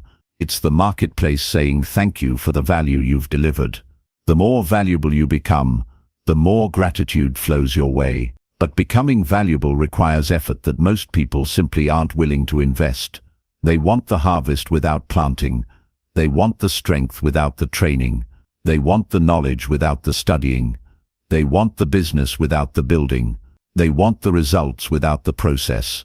And then they wonder why wealth remains elusive while they work harder than ever, just to stay in the same place. The truth is, most people are working hard in the wrong direction. They're climbing ladders that are leaning against the wrong walls. They're optimizing for efficiency in systems that aren't designed to create wealth. They're playing by rules that were written to keep them exactly where they are. The wealthy work differently because they understand leverage. While others trade hours for dollars, they build systems that generate value around the clock. They create assets that appreciate while they sleep. They develop skills so rare and valuable that the marketplace has no choice but to reward them extraordinarily. Consider Jeff Bezos, who started Amazon in a garage with the simple idea that people might want to buy books online. He didn't just create a bookstore, he created a system that could scale to sell anything to anyone, anywhere. Today, Amazon processes millions of transactions every day, generating wealth while Bezos focuses on long-term strategy rather than day-to-day operations. This is why entrepreneurship isn't just about starting businesses, it's about developing an ownership mindset in everything you do. It's about asking, how can I improve this, instead of how can I get through this? It's about building rather than just participating. It's about creating value rather than just consuming it. But ownership goes deeper than just starting a company. It's about taking ownership of your thoughts, your habits, your decisions, and your results. Most people live as victims of their circumstances, always explaining why things happen to them rather than taking responsibility for making things happen. The wealthy understand that while they can't control everything that happens to them, they can control how they respond to everything that happens to them. They focus their energy on what they can influence rather than what they can't.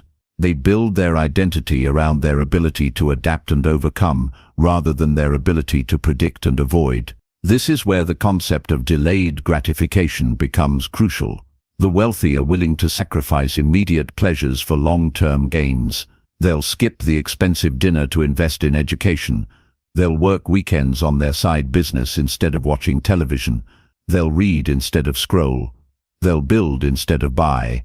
But perhaps the most critical difference between the wealthy and everyone else is their relationship with failure. Most people avoid failure at all costs, which means they avoid growth at all costs.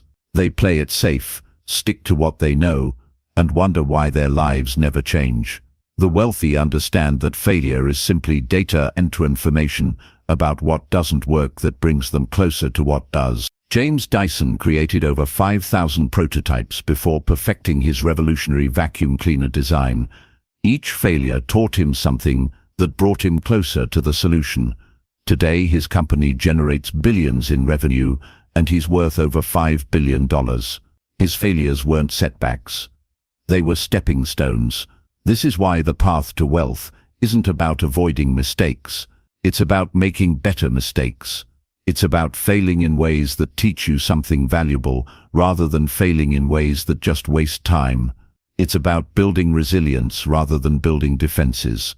The wealthy also understand the power of compound interest, not just in investments but in everything they do. Small improvements, repeated consistently over time, create extraordinary results. Reading just 10 pages a day equals over 36 books a year. Investing just $50 a week can become hundreds of thousands over decades. Learning one new skill per year creates exponential career advantages. But compounding requires patience, and patience requires perspective. The wealthy think in decades while others think in days. They make decisions based on where they want to be in 10 years, not where they want to be next weekend. This long-term thinking allows them to make choices that seem crazy in the short term, but brilliant in the long term. Consider Warren Buffett again.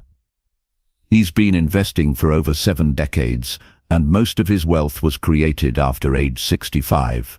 He understood early that time was his greatest advantage, and he structured his entire approach around maximizing that advantage. While others were trying to get rich quick, he was getting rich slowly and surely.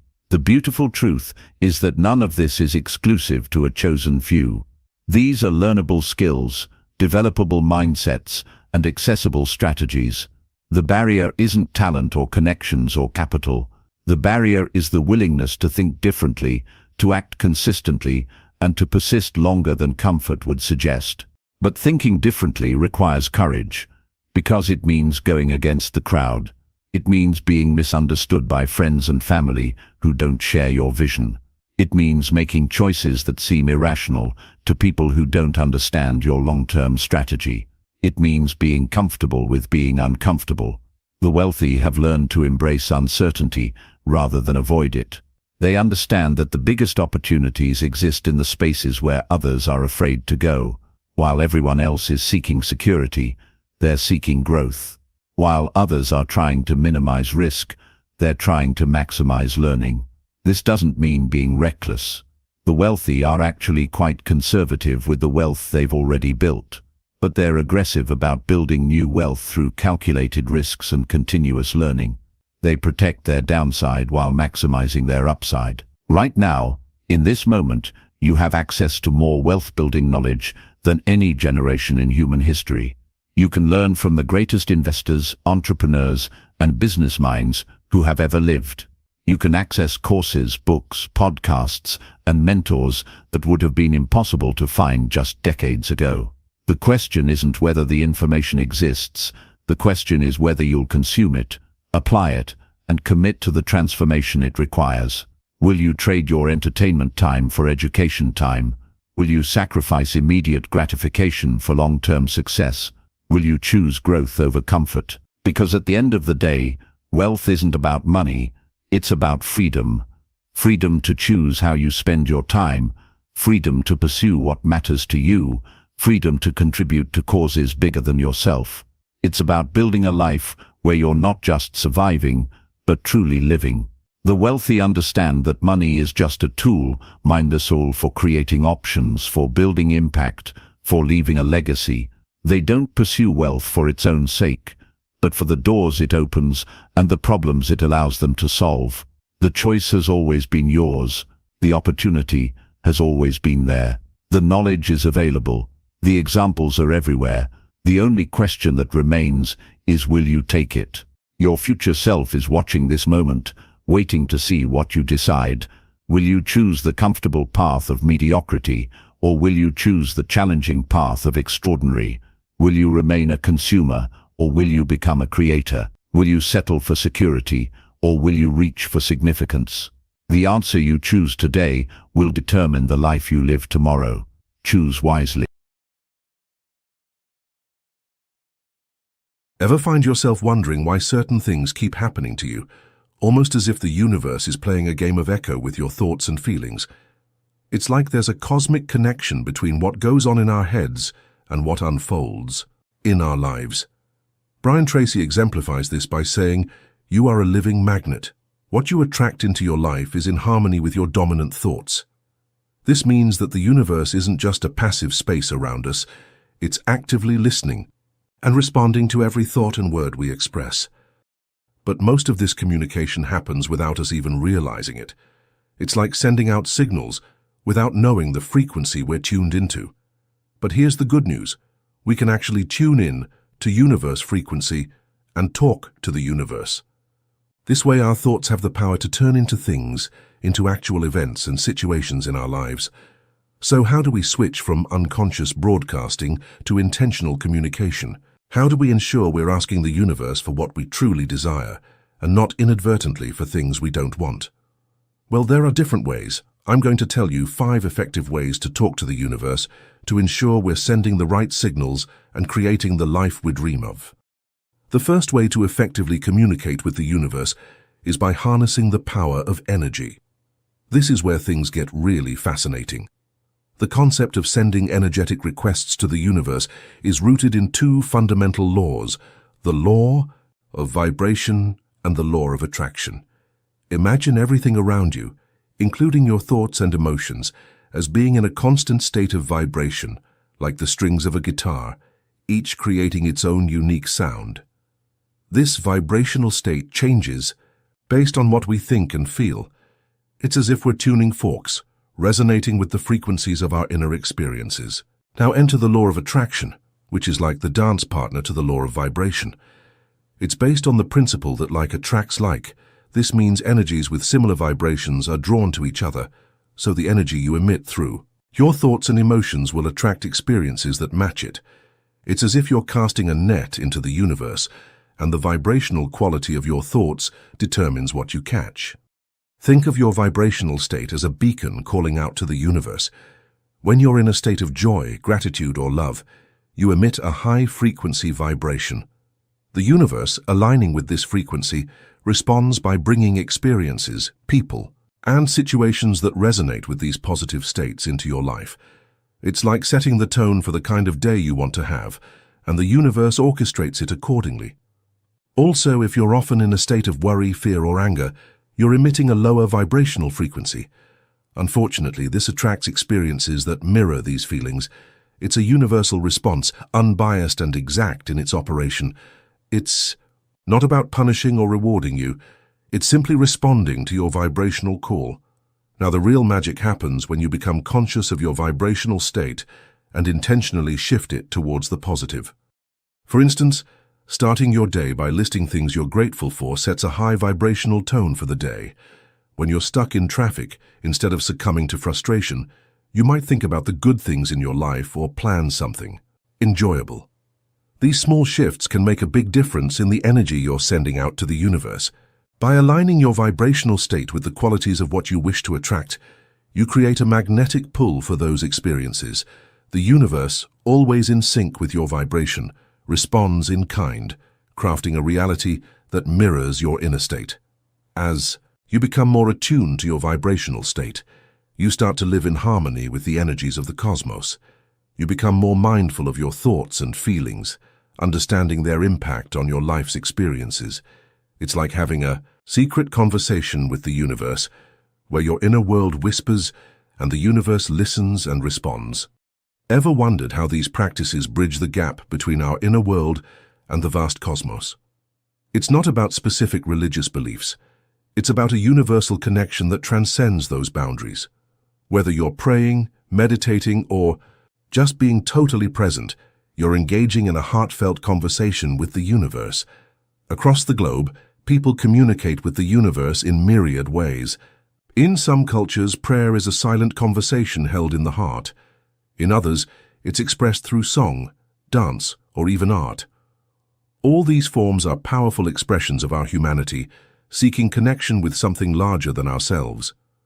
Prayer is a form of communication accessible to everyone, regardless of faith or belief system. It's our tool to convey thoughts, gratitude, and requests to the universe. Each word or thought directed upwards is a prayer in itself, and these prayers are always heard, though perhaps not always answered in the ways we expect. Why is this so vital? It mirrors our deepest desires and thoughts back to us through experiences and insights. It's like sending out a signal and receiving a response that guides, teaches, and sometimes challenges us to grow. Prayer doesn't need to be elaborate or structured. Even a simple thank you to the universe is a powerful prayer, acknowledging its role in our lives. The key here is consistency and sincerity, not just reaching out in times of need, but maintaining a steady flow of communication, much like nurturing a friendship. Now let's talk about integrating meditation into this process.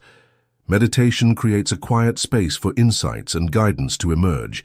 It might manifest as sudden inspiration or clarity, often feeling like it comes from a higher source. These are the universe's responses to our prayers, guiding us towards actions aligned with our true selves. Talking to the universe is about understanding that we're part of a greater whole. Our thoughts and intentions have power, and when directed with purpose and clarity, they can shape our reality. Whether it's a whispered wish under the stars, a thoughtful meditation at dawn, or a joyous dance in the rain, each act is a conversation with the universe, a step towards understanding the magic and mystery of our existence. This isn't just about daydreaming or idle wishing. It's about actively shaping your reality with your mind's eye. Visualization is about creating a vivid and detailed mental image of your desired outcomes, as if they are already unfolding before you. This practice engages not just your imagination, but also your emotions, senses, and belief system. It's like building a bridge between where you are now and where you want to be. The real power of visualization lies in its ability to influence your subconscious mind. When you repeatedly envision your goals as already achieved, you begin to foster a belief in their possibility. This belief then subtly influences your thoughts, actions, and reactions, nudging them towards making your visualized scenario a reality. James Allen, a renowned philosopher and writer, emphasized the importance of living in the state of the wish fulfilled. According to him, you are today where your thoughts have brought you. You will be tomorrow where your thoughts take you. For instance, if you dream of living in a new home, don't just picture the house. Imagine walking through its rooms, feeling the textures, hearing the sounds of the environment, and emotionally connecting with the space as if you are already there. This level of detail in visualization is crucial because it triggers emotional and physiological responses, similar to those you would experience if the event were actually happening. These responses send powerful signals to the universe, aligning your energy with your aspirations. The more real the experience feels, the more profound the impact on your mindset, and the stronger the signal you send out to the universe. By practicing visualization regularly, you can create a clear and compelling blueprint of your desires in your mind. This mental blueprint then acts as a magnet, attracting the opportunities, resources, and connections needed to realize your goals. It's a journey from the internal world of thought and imagination to the external world of actualization and reality. It is a powerful conversation with the universe. It's about sending clear, specific, and emotionally charged messages about what you truly desire. So why not take some time each day to visualize your dreams, picture them in great detail, feel the emotions associated with them, and watch as the universe begins to weave them into the tapestry of your life. Let's embrace the power of visualization and see where it takes us.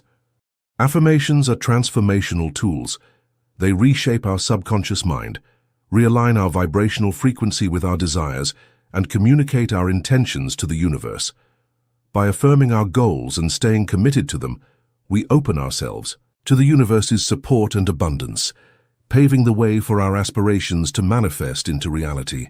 The subconscious mind, a silent yet influential director of our thoughts and behaviors, starts to absorb these new patterns of thinking. By affirming our goals and core beliefs regularly, we begin to rewire our subconscious. This transformative process helps dissolve limiting beliefs and replace them with empowering ones. For example, an affirmation like "I am capable and strong, I overcome challenges with ease" can shift one's self-perception from doubt to confidence. This shift isn't just internal. It echoes throughout the universe. The universe responds to our vibrational frequency, significantly influenced by our thoughts and beliefs. When our affirmations harmonize with our desires, the universe aligns circumstances, opportunities, and encounters to mirror our new belief system. It's like tuning into a frequency that broadcasts our readiness and willingness to embrace the changes and opportunities needed to realize our aspirations. The universe notices our commitment. Repeating affirmations sends a clear, consistent signal of our dedication to our goals. This commitment acts as a catalyst, drawing the supportive energies of the universe toward us. It's like declaring to the cosmos, "I'm ready and open to the changes and opportunities that will help me achieve my goals." Think of a letter to the universe as a special note to your higher power, a sacred conversation on paper. This isn't your typical letter. It's a canvas for your aspirations, fears, gratitude, and dreams. Like speaking things into existence, writing things into existence harnesses a similar power, but adds a tangible element to your thoughts and wishes. When you sit down to write your letter, let your imagination take the lead. This is your chance to be as creative and expressive as you like. Describe what you want to manifest in vivid detail. Talk about your dreams as if they're already unfolding. Express gratitude for the blessings you have and those yet to come, and articulate any fears or doubts, releasing them to the universe. Allow the voice of your intuition to guide your writing. This is an intimate moment between you and the universe, so let your true feelings flow without any filters. Pour your heart out onto the page and don't worry about getting everything perfect. It's the authenticity and emotion behind the words that matter most. Once your letter is complete, take some time to think or meditate on what you've written. This meditation is an opportunity to truly connect with the essence of your words and bring yourself into vibrational alignment with your desires. As you reflect on your letter, visualize the universe receiving your message and beginning to weave it into reality. Writing a letter to the universe is a powerful tool for manifestation. It helps clarify your thoughts and desires, making them more concrete and realizable. The act of writing engages your mind, body, and spirit, creating a strong energetic signal to the universe.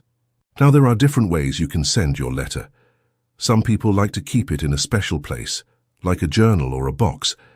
Others prefer to release it by burning it safely, symbolizing the release of their intentions into the universe. Choose a method that feels right to you. And that brings us to the end of today's video. Please feel free to drop your thoughts and insights in the comment section. You are not separate from your desires. They are already yours. The only separation is in your thinking, your doubting, your waiting. The moment you act as if the miracle is already yours, you collapse the distance between the wish and the world. Do not wait for a sign. Become the sign. Walk like someone whose prayers are already answered. Speak with the calm confidence of one who has received. Think like someone who has no reason to worry. You are not hoping for miracles. You are made of the same substance that creates them. If you want love, become the one who is already cherished. If you want abundance, embody the energy of ease, generosity, and security. If you want healing, live in the state of the healed, not the hurting. The secret is simple. You do not attract miracles, you match them. You do not chase them, you become them. You do not ask repeatedly, you receive internally and let the world adjust. The greatest power you will ever wield is this: your ability to assume a reality so completely that life has no choice but to conform to your inner conviction. So today, walk as the miracle, dress as the miracle, speak as the miracle, think as the miracle, because once you decide you are a magnet to miracles, they cannot help but find you. Imagination is not a mere daydream or fleeting thought. It is the very fabric of creation, the silent sculptor of reality. When you close your eyes and dare to see yourself beyond what is now, you are not escaping, you are planting the seeds of transformation. Everything you experienced externally was once first imagined internally, whether consciously or unconsciously, and this is the truth most people miss. Your imagination is the magnetism of the soul.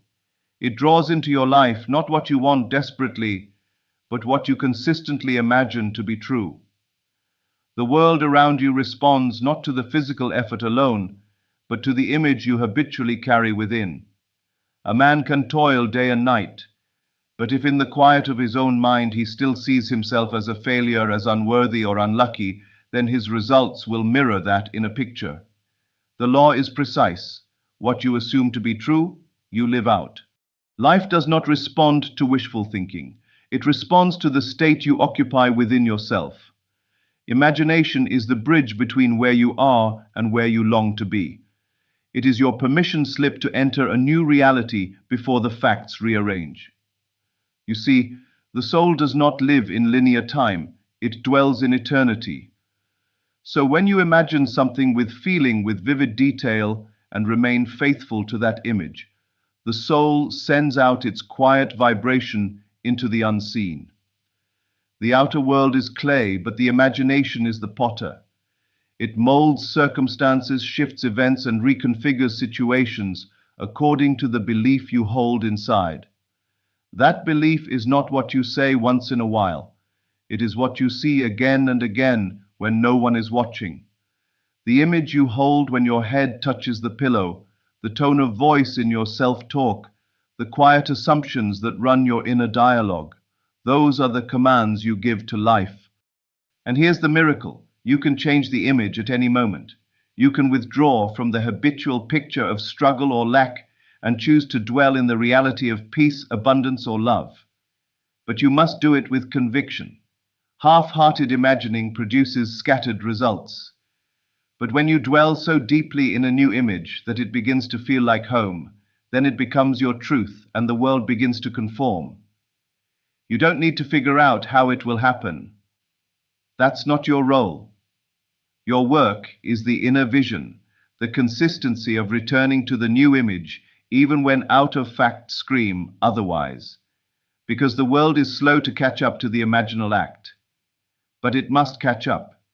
It cannot resist the one who is magnetized by their own belief. So if you want to shift your life, do not start with action. Start with vision. Rehearse your miracle until it becomes familiar. Speak from the place where it has already occurred.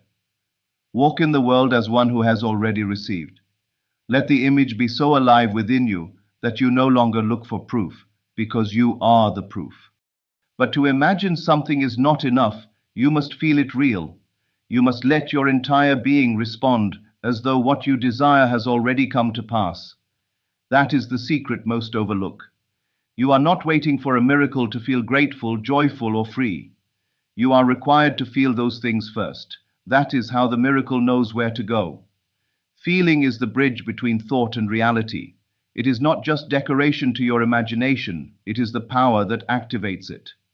When you imagine yourself healed but continue to feel broken, you cancel the power of the vision. But when you feel within you the emotional certainty of wholeness, even before any evidence appears, you call that state into your world.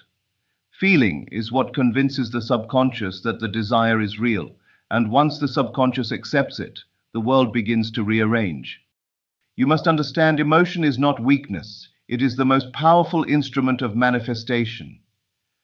Thought without feeling is hollow, but thought clothed in emotion becomes magnetic. It draws experiences, people, and opportunities into your path in ways the logical mind cannot predict. The universe does not hear your words, it feels your state.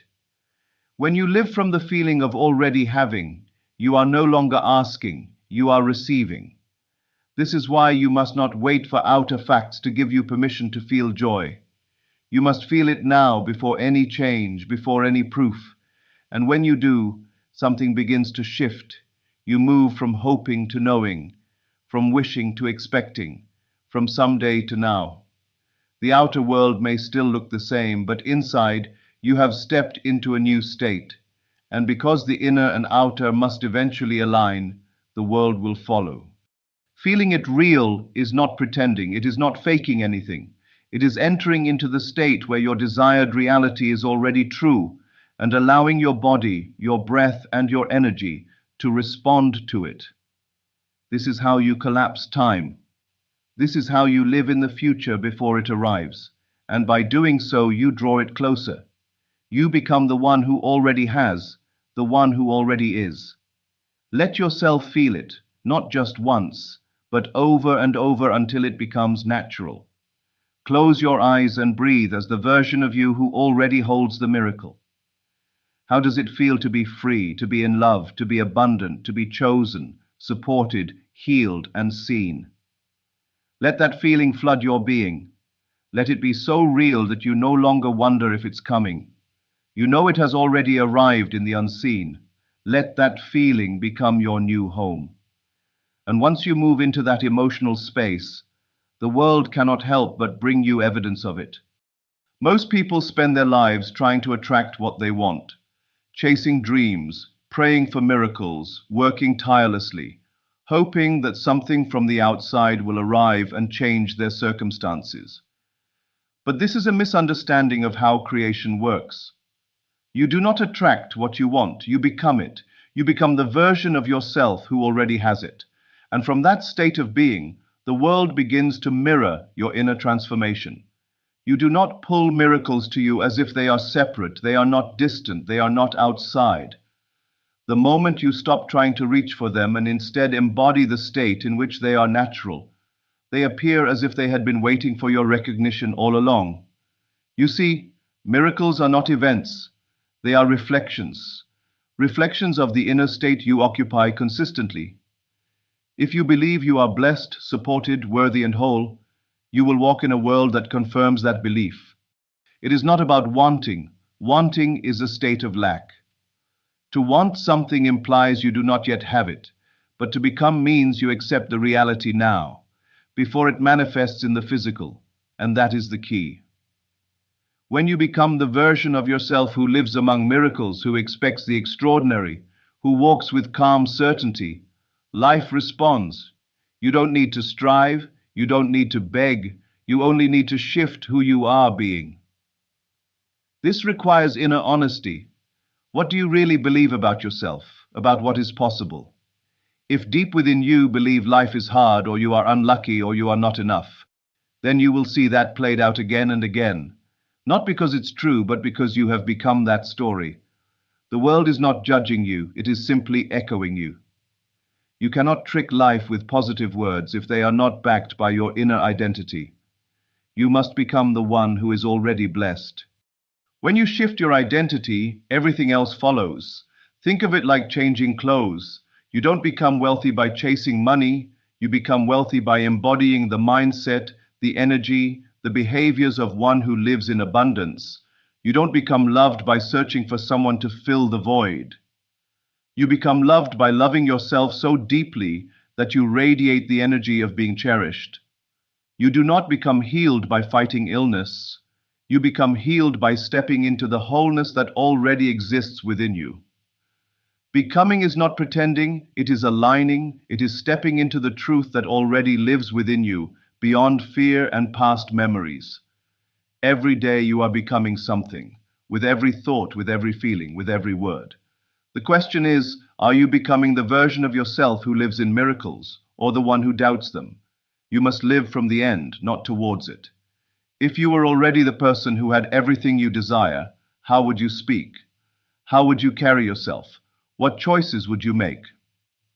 Begin there, because the more you embody that version, the less you have to wait. Most people are trained to expect struggle, to believe that good things take forever, that blessings are rare, that miracles are only for the chosen few. They may hope for more, but their core assumption is lack, delay, or difficulty. And so that is what they experience. But the moment you assume that goodness is your natural state, that life wants to bless you, that joy belongs to you, everything begins to rearrange. This is not about false confidence or forced positivity.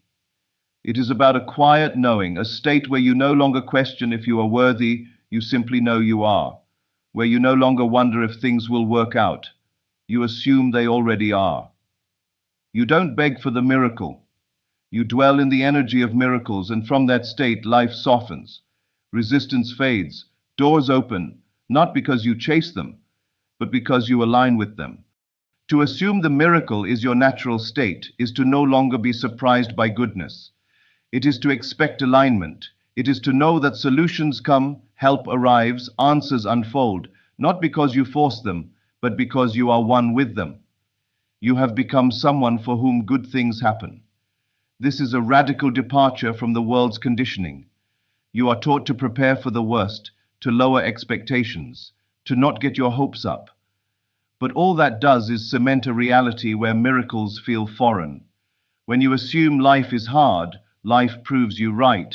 When you assume blessings are rare, you hardly notice them. But shift the assumption and everything changes. Begin each day with the quiet belief that things are working in your favor, that unseen forces are conspiring to bless you, that even delays have divine timing, that what is for you cannot miss you, not because you wish it, but because it is your normal. Let peace replace panic. Let calm expectation replace anxious striving. Assume the miracle is here, not on the way. Assume you are favored, not forgotten. Assume you are guided, not alone. The world outside may still echo your old assumptions for a while, but hold the new one with faith, and the new belief will override the old pattern. You will see it in small things first, a coincidence, a compliment, a sense of ease. Then larger shifts, unexpected opportunities, surprising favor, and suddenly what you assumed becomes what you experience. You don't need proof to assume, you need courage. The courage to believe in something before it appears, to walk in faith, to carry the energy of already being blessed. Because when you carry that energy, the world mirrors it. Life becomes a reflection of the inner conviction that good things are not an exception, they are your essence. Stop asking if the miracle will happen, assume it has.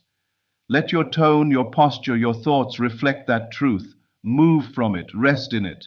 Because assumption, when felt deeply, becomes your identity, and your identity shapes your world. The moment you assume it's normal for good things to happen to you, they begin to, because life always follows the lead of your belief.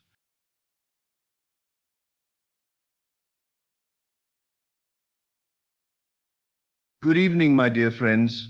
Tonight I want to speak to you about the most faithful servant you will ever know, yet one that most of you have never consciously encountered. This servant works for you 24 hours a day, 7 days a week, without rest, without complaint, without question. It carries out your every instruction with perfect precision, though you may be completely unaware that you are giving these instructions. I am speaking of your subconscious mind, that vast, powerful realm of consciousness that operates beneath the threshold of your awareness, yet determines every experience you have in this world. Tonight I want to reveal to you how this invisible force has been shaping your entire life, and more importantly, how you can consciously direct it to create any reality you desire. Most people live their entire lives, never realizing that they possess within themselves a power so great that it can transform any circumstance, heal any condition, and manifest any dream. They go through life as victims of circumstance, never understanding that they are actually the creators of every experience they encounter. The revelation that changed my understanding forever came through a simple observation. Some people seem to effortlessly attract success, love, and abundance, while others struggle endlessly for the same things. What was the difference? It was not intelligence, not education, not even effort. The difference lay in what these successful people had impressed upon their subconscious minds. You see, your subconscious mind is like fertile soil. It will grow whatever seeds you plant in it, whether they are seeds of success or seeds of failure, seeds of health or seeds of sickness, seeds of love or seeds of loneliness. The subconscious mind does not judge the nature of the seed. It simply grows whatever is planted with absolute faithfulness. From the moment you were born, seeds have been planted in your subconscious mind. Every word spoken around you, every emotion you witnessed, every belief expressed in your presence was absorbed by this faithful servant and accepted as truth about the nature of reality. When your parents worried about money, your subconscious recorded money is scarce and causes anxiety. When someone said life is hard, your subconscious filed away, existence is struggle. When you were told to be realistic about your dreams, your subconscious learned desires are dangerous and disappointment is likely. These early impressions became the foundation of your subconscious programming, And this programming has been faithfully creating experiences that match these early beliefs throughout your entire life. But here is the beautiful truth that I want to share with you tonight. Your subconscious mind cannot tell the difference between an imagined experience and a real one. To your subconscious, imagination is reality. And this, my friends, is the key to your freedom. When the Bible speaks of being transformed by the renewal of your mind, it is referring to this exact process, the conscious reprogramming of your subconscious mind through the power of imagination. Let me tell you about a woman who came to me in despair. She had been struggling with poverty for years, working multiple jobs yet never seeming to get ahead. Neville, she said, I affirm abundance every day, but nothing changes. What am I doing wrong? I observed that while she was consciously affirming abundance, her subconscious was running programs of lack and limitation that had been installed in childhood. Her father had repeatedly said, we can't afford it, and her mother had constantly worried about bills. These statements had been accepted by her young subconscious mind as absolute truth about the nature of money and security. No amount of conscious affirmation could overcome these deeply rooted subconscious beliefs, because the subconscious is infinitely more powerful than the conscious mind. It is like trying to bail out a boat while someone is drilling holes in the bottom faster than you can bail. I taught this woman to speak directly to her subconscious mind through the language it understands. Vivid, emotionally charged imagination. Instead of merely affirming, I am abundant, I showed her how to create detailed imaginal scenes of abundance that felt completely real to her senses. Every night before sleep, when the conscious mind grows quiet and the subconscious becomes most receptive, she would imagine herself in scenes that implied her financial freedom. She would feel the satisfaction of easily paying all her bills. She would imagine the joy of purchasing beautiful things without concern for cost. She would experience the peace of having more money than she could spend. She made these imaginal scenes so vivid, so emotionally real, that her subconscious accepted them as actual experiences.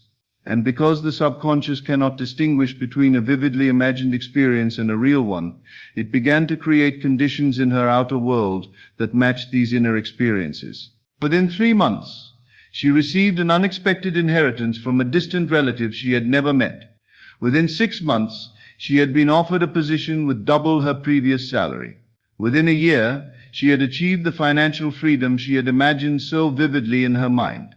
Her conscious mind wanted to attribute these changes to luck or coincidence, but I knew better. Her subconscious mind had faithfully carried out the instructions she had given it through imagination. It had attracted circumstances, people, and opportunities that matched the reality she had impressed upon it. This brings us to one of the most important truths I can share with you. Your subconscious mind is not your enemy. It is your most faithful friend.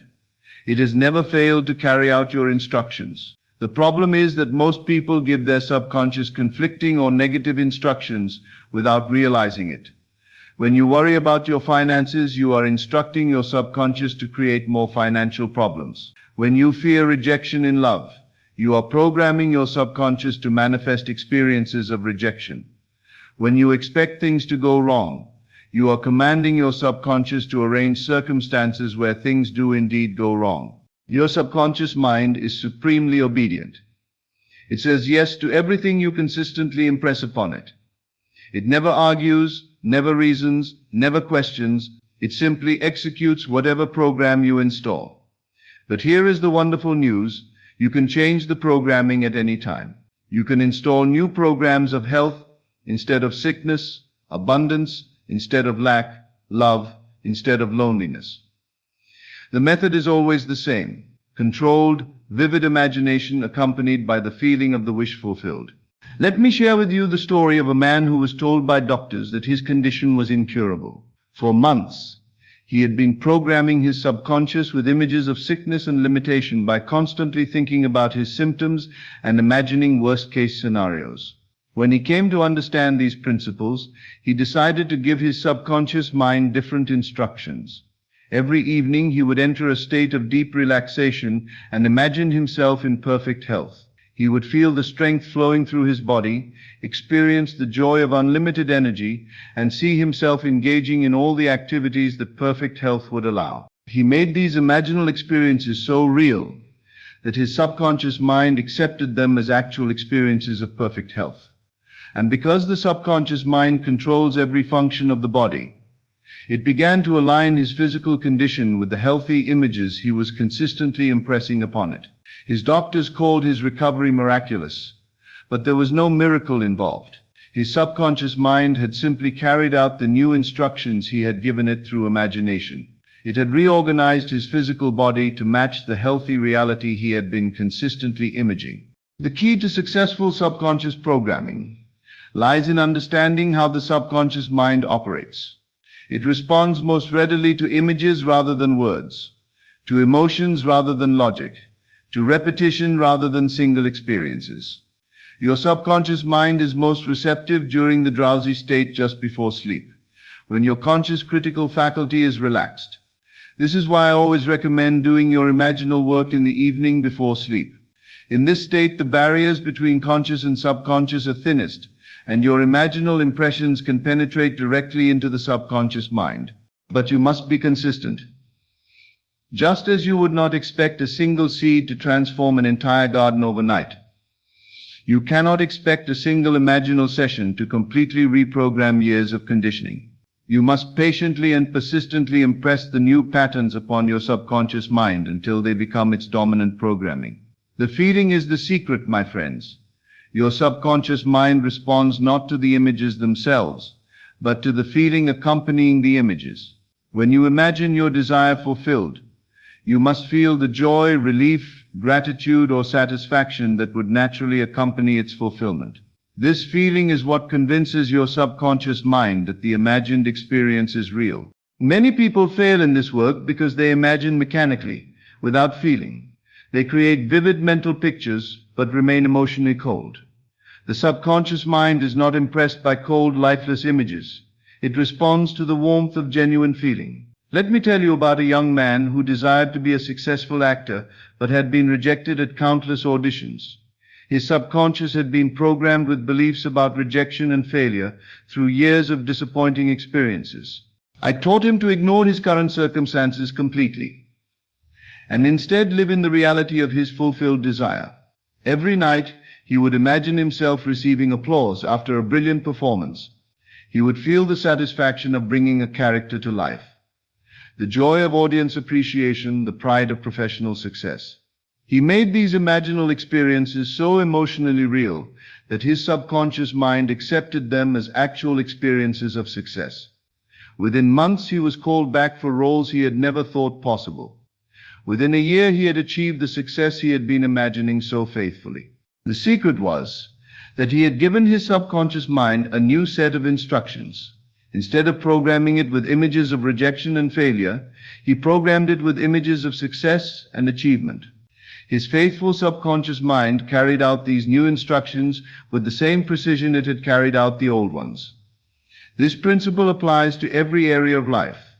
Your relationships reflect what you have impressed upon your subconscious mind about love and connection. Your health reflects what you have programmed regarding your body and vitality. Your financial situation reflects your subconscious beliefs about money and abundance. But remember, your subconscious mind works through natural means. It does not violate natural law. It fulfills natural law at a level most people never understand. When you impress upon your subconscious mind the reality of your desire fulfilled, it begins to attract the people, circumstances, and opportunities that will make that reality manifest in your outer world. Some call this coincidence. Some call it luck. Some call it miracle. I call it the natural operation of the subconscious mind, which is connected to the infinite intelligence that governs all things. Your subconscious mind knows how to bring about whatever you consistently impress upon it. It knows which people to bring into your life, which opportunities to present, which doors to open. Trust it completely, but give it clear, consistent instructions through the language it understands. Imagination filled with feeling. Now you might ask, but Neville, how do I know if I'm successfully programming my subconscious mind? The answer is simple. Observe your outer world. Your external circumstances are a perfect reflection of your subconscious programming. If you don't like what you're experiencing, you know you need to change the program. This work requires patience and persistence. Your current circumstances were not created overnight, and they will not change overnight. But if you persist in impressing the new patterns upon your subconscious mind, change is inevitable. The subconscious mind cannot help but express whatever is consistently impressed upon it. Let me leave you with this truth. You are not the victim of your circumstances. You are the creator of your circumstances through the programming of your subconscious mind. Every experience in your life is being created by this faithful servant working from the programs you have given it. But tonight, you can begin giving it new programs. You can begin impressing upon it images of health instead of sickness, abundance instead of lack, love instead of loneliness, success instead of failure. Your subconscious mind is waiting for your instructions. It will carry out whatever you consistently impress upon it with absolute faithfulness. What will you choose to program? What reality will you instruct this faithful servant to create for you? The choice is yours, and the power is within you. Use it wisely. As always, thank you for joining me on this journey into the depths of consciousness. Remember, you are not here by accident. You are here because your soul is ready for this truth. Take these teachings and let them transform not just your mind, but your entire reality. Until we meet again in consciousness, keep assuming your greatness and living from the end of your desires. This is Best of Lectures. I will see you in the next video.